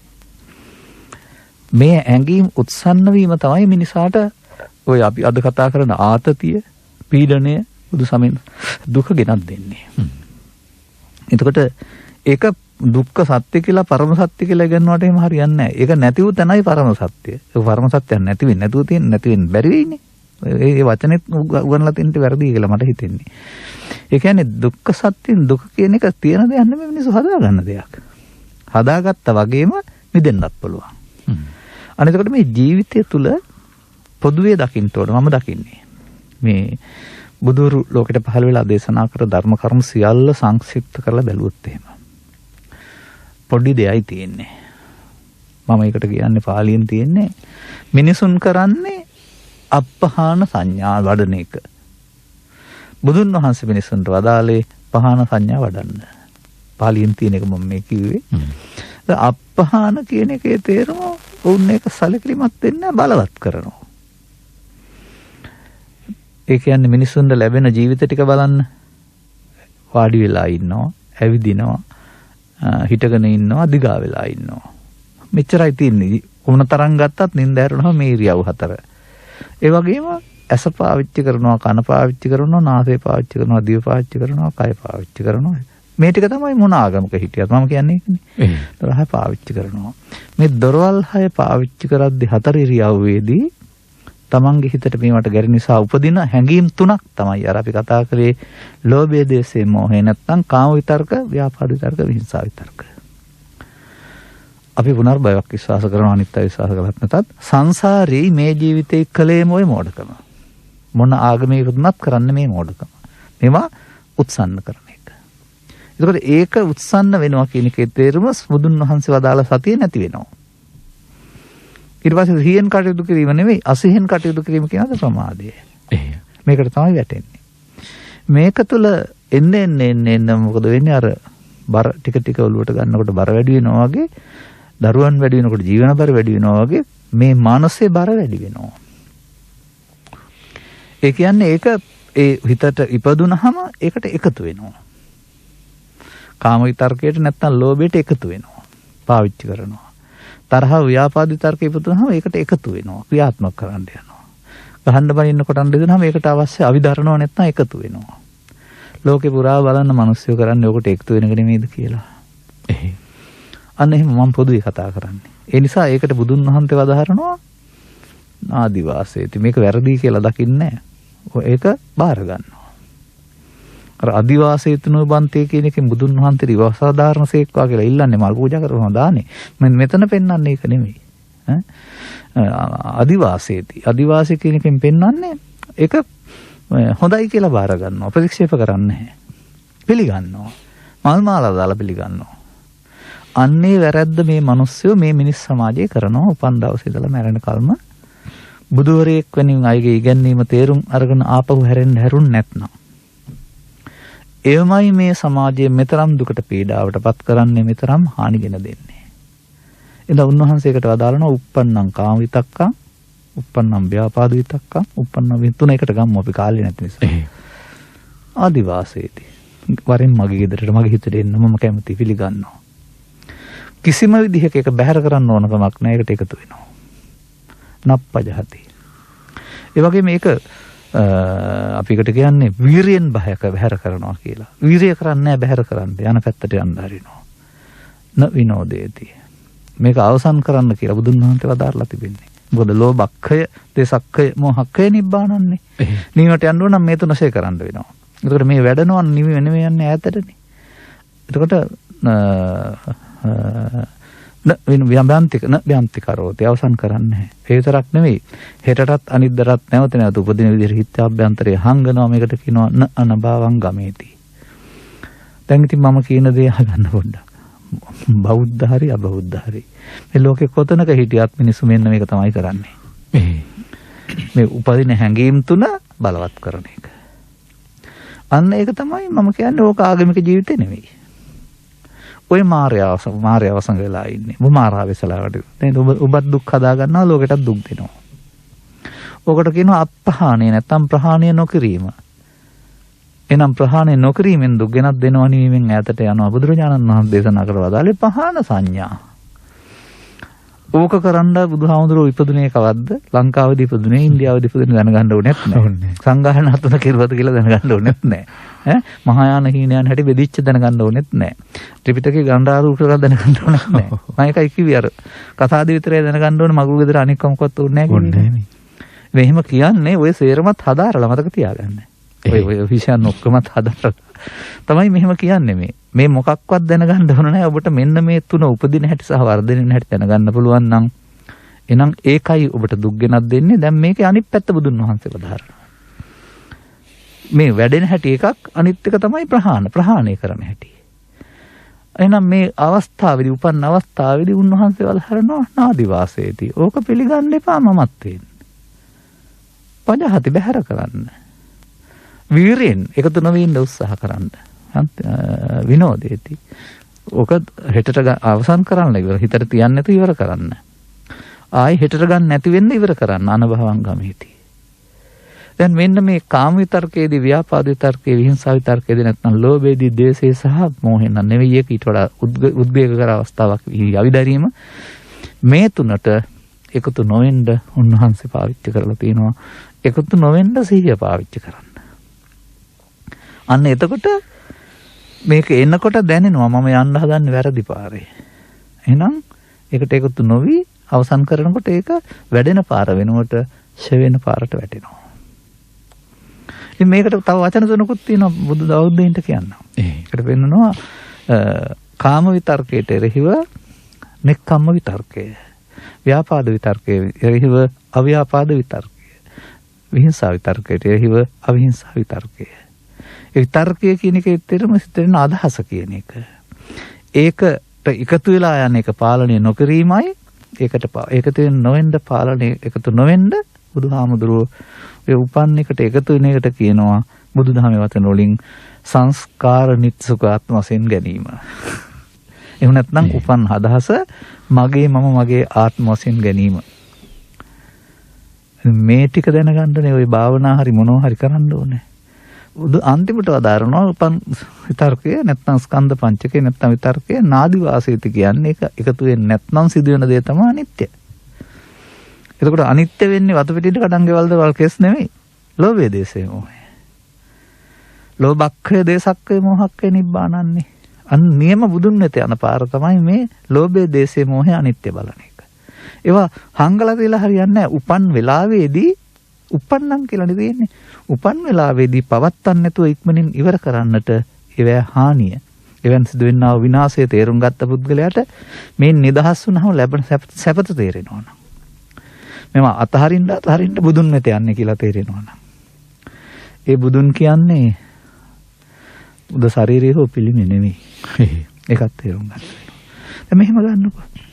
හින්දුන් කියනවා බුදුන් වහන්සේ කියන්නේ විෂ්ණුගේ දසවතාර වලින් එකක්. එතකොට බුදුන් කියන්නේ එතකොට හිතන විදිහට තව ගැඹුරු දෙයක් නේ. කතෝලික අය කියනවා දෙවියන් වහන්සේ කියලා කෙනෙක් නෙමෙයි බලවේගයක්. ඉස්ලාම් අය කියනවා අල්ලා දෙවියන් වහන්සේ කියලා කියන්නේ පුද්ගලයෙක් නෙමෙයි බලවේගයක්. අපිත් කියනවා බුදුන් කියන්නේ පිළිමය හරි ශරීරය හරි නේ. ඔන්න ඔය ඔතෙන්ද ඔය දකින්න අධ්‍යාත්මික සැනසීම කියලා.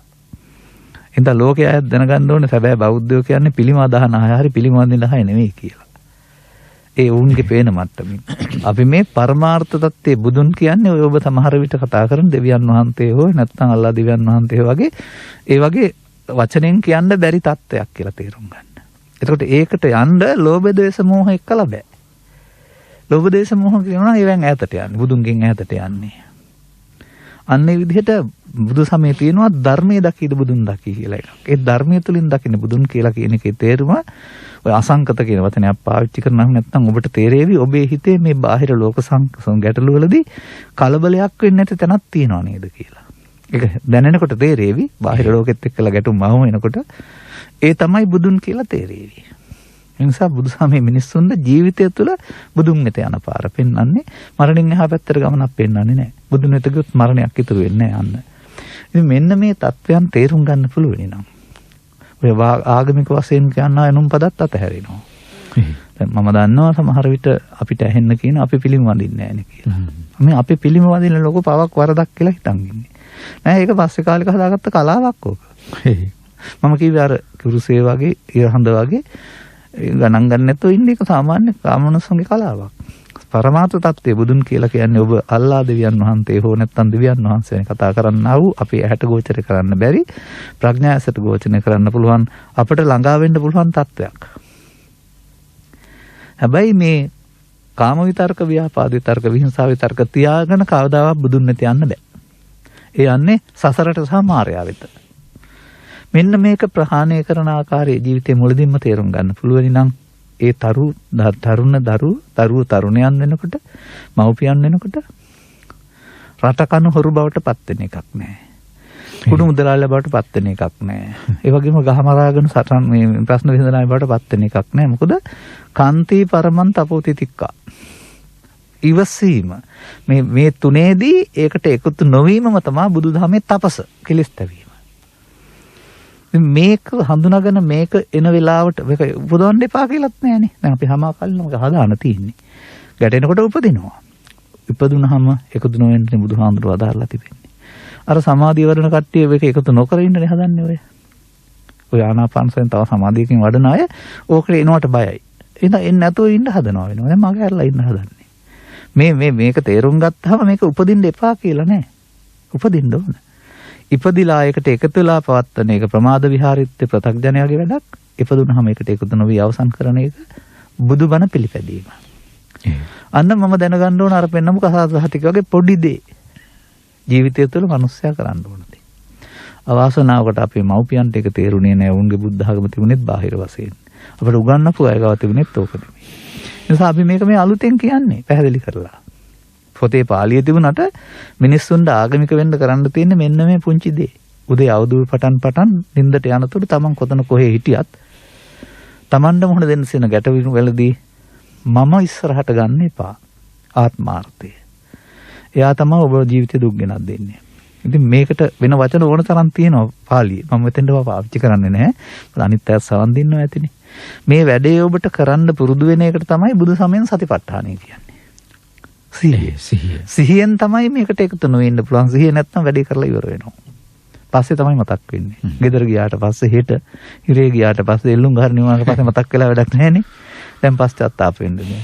එහෙනම් කරන්න ඉස්සරලා මතක් වෙන තැන දක්වා වළක්ව ගන්න පුළුවන් තැන මතක් වෙන දක්වා සිහිය ගේන්න වෙනවා. මේකට පාලි භාෂාවේ ලස්සන වචන ටිකක් තුනක් තියෙනවා. ඒක තියෙන්නේ ওই 24ක් උගන්වලා තියෙනවා ධර්මයේ සූවිසි ප්‍රත්‍ය කියලා. කියන්නේ ප්‍රත්‍ය කියන්නේ මේ පුංචි හේතු කියන කාරණාව. ඒකේ තියෙනවා මට පාඩම් වෙච්ච ඔක්කොම පාඩම්. මේ ඔය යම්කිසි හැඟීමක් කියලා පස්සේ මතක් වෙනවට කියන්නේ පච්චාජාත ප්‍රස්ති කියලා. පස්සේ මතක් වෙන හිත හවසට එහෙම. වැඩි වැරදි නේද කියලා.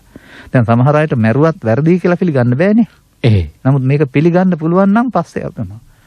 තව ටිකක් වෙලා යනකොට ඕක සහජාත වෙනවා. ඒ කියන්නේ අදහසේදීම මේ වැඩේ වැරදි නේ කියලා මතක් වෙනවා. අන්න දැන් දිනුනා සිහිය. තවත් දවස් කිහිපයක් යනකොට එයාට ඉස්සරලා මේ සිහිය එනවා. එතකොට පුරේ ජාතයි. මෙන්න පුරේ ජාත ප්‍රත්‍ය දක්වා දිනු කරගත්තාම සිහිය ඕට මේ කාම විතර්ක ව්‍යාපාද විතර්ක විහිංසාව විතර්ක තුනට එකතු වෙන්න මේ සිහිය දෙන්නේ නැහැ. සිහියෙන් කටයුතු කිරීමේ පිළිබඳ අප්‍රමාදයේ නිවනට මගේ මේ බුද්ධ වචනය හරියටම හරි 100%ක්. ඒ වගේම වර්ධින්න කාරණයක් නැහැ. ඔබට සිහිය වරද්දා ගන්නතර මට කරන්න දෙයක් නැහැ. බුදුන් වහන්සේ මේ සිහිය පාවිච්චි කරන්න ඔබට ඉගන්වලා තියෙනවා. ඉගෙන ගත්තොත් ඔබ සසරින් ගැලවෙනවා. මේ අවුලින් ගැලවෙනවා. කන්න තිබුණොත් කයි නැත්නම් නිකන් ඉදි. ඒකට හටම් කරන්න යන්නේ එකක් නැහැ. තියෙන දෙයක් කාලා ජීවත් වෙයි. ජීවිතය සරල වෙනවනේ. ඒ නිසා හැමදාම ඔය හිටපු විදිහට ඉන්න වෙන්නේ නැහැ කාටවත්. මිනිස්සු දුප්පත් වෙනවා, ධනවත් වෙනවා, ධනවත් දුප්පත්. එතකොටත් තවත් අහරින්න එනවනේ. වගේ රටේ තත්ත්වය දිහා බලලා යම් දේවල් අතහරින්න සිදු වෙයි අනවශ්‍ය දේවල්. නමුත් ඒකට කලබල වෙන්නේ නැතුව ඔය කියන තරම් යකා කලුත් නැහැ. නිසා අපි මේ හරිතවර්ණ රට කොහොම දේවල් වෙන්නේ නැහැ. මොකද ස්වභාව ධර්මය අපට උඟක් ගන්න දෙනවනේ. ඒක තේරුම් ගන්න වෙනවා. ස්වභාව ධර්ම වාසන් නැත්නම්. ඒ නිසා එහෙමත් ජීවත් වෙලා මේ ලබාගත් ජීවිතේ කන එකම නෙවෙයි ජීවිතය කියන්නේ. ජීවත් වෙන්න කනවරම කණ්ඩ ජීවත් වෙනව නෙවෙයිනේ. මේ ත්‍රිවිධ විතර්කයේ මිනිස්සුන්ට දුක් ගෙනත් දෙනවා ලෝකේ කොහෙද ඉපදුනත් මේක ප්‍රහාණය කරගන්නවා නම් ජීවිතේ සැනසීම හම්බ වෙනවා. මෙන්න මේ මගට එන්නට තේරෙන භාෂාවකින් මේක තේරුම් අරගෙන Taman මේක එදිනදා ජීවිතය අනුගමනය කරන්නේ කොහොමද කියලා ලෝකෙටම තේරුම් ගන්න කියලා මම ආරාධනා කරනවා. ඒක තමයි සර්වාගමික බව මම දකින්නේ. හොඳයි එමනම් අද සසුන කාලීන සංවාද මණ්ඩපයෙන් අපි සමගන්න සූදානම්.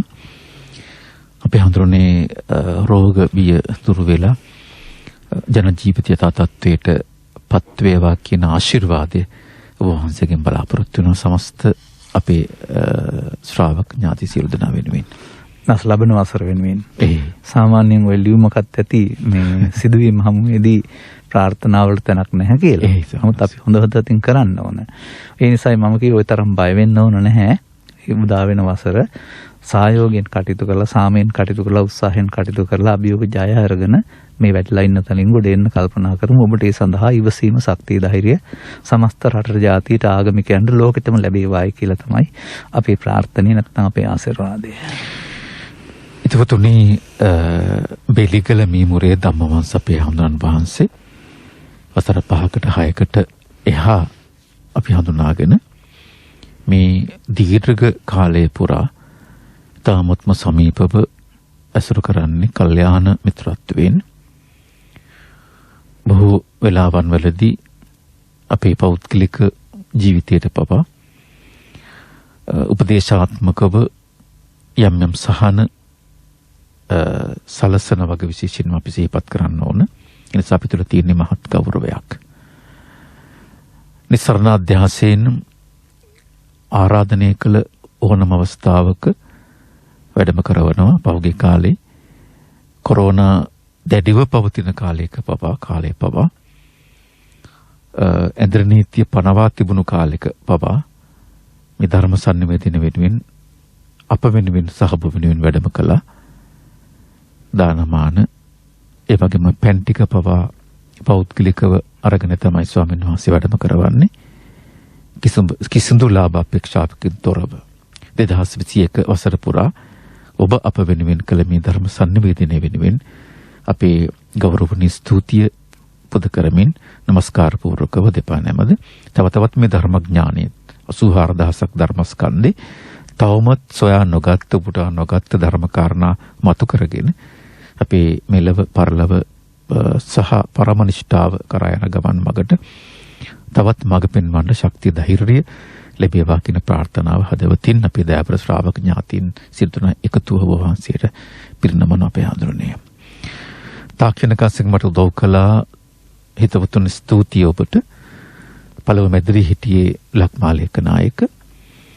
ගාල්ල මඩවල මුල්ල පන්සල පාරේ ස්කී රත්නායක මහතා එව්වර අපූර්ව නිර්දේශයේ අවසන් කොටස ඉදිරිපත් කරමින් අද සසුන කාලීන සංවාද මණ්ඩපයෙන් සමුගන්නවා. සමුදුනි අද්දුටු වෙමි තව බොහෝ කල අද්දුටු වෙමි තව බොහෝ කල වැඩ සිටිනු මෙන සත්‍ය ධර්මීය දෙසුණු මෙන සමුදුනට නිකලෙස් මග විවර වී තිබෙන බව ඉදරාම දන්නෙමි බුද්ධ පුත්‍රයාණෙනි. කෙසේ පවසම්ද හද උතුරා යන සතුට මේ කවි පෙළද ස්කන්ධවලට පහළ වීමක් පමණක්ම බව දනිමි එපමණයි. ඔබ සියලු දෙනාට තෙරුවන් සරණයි.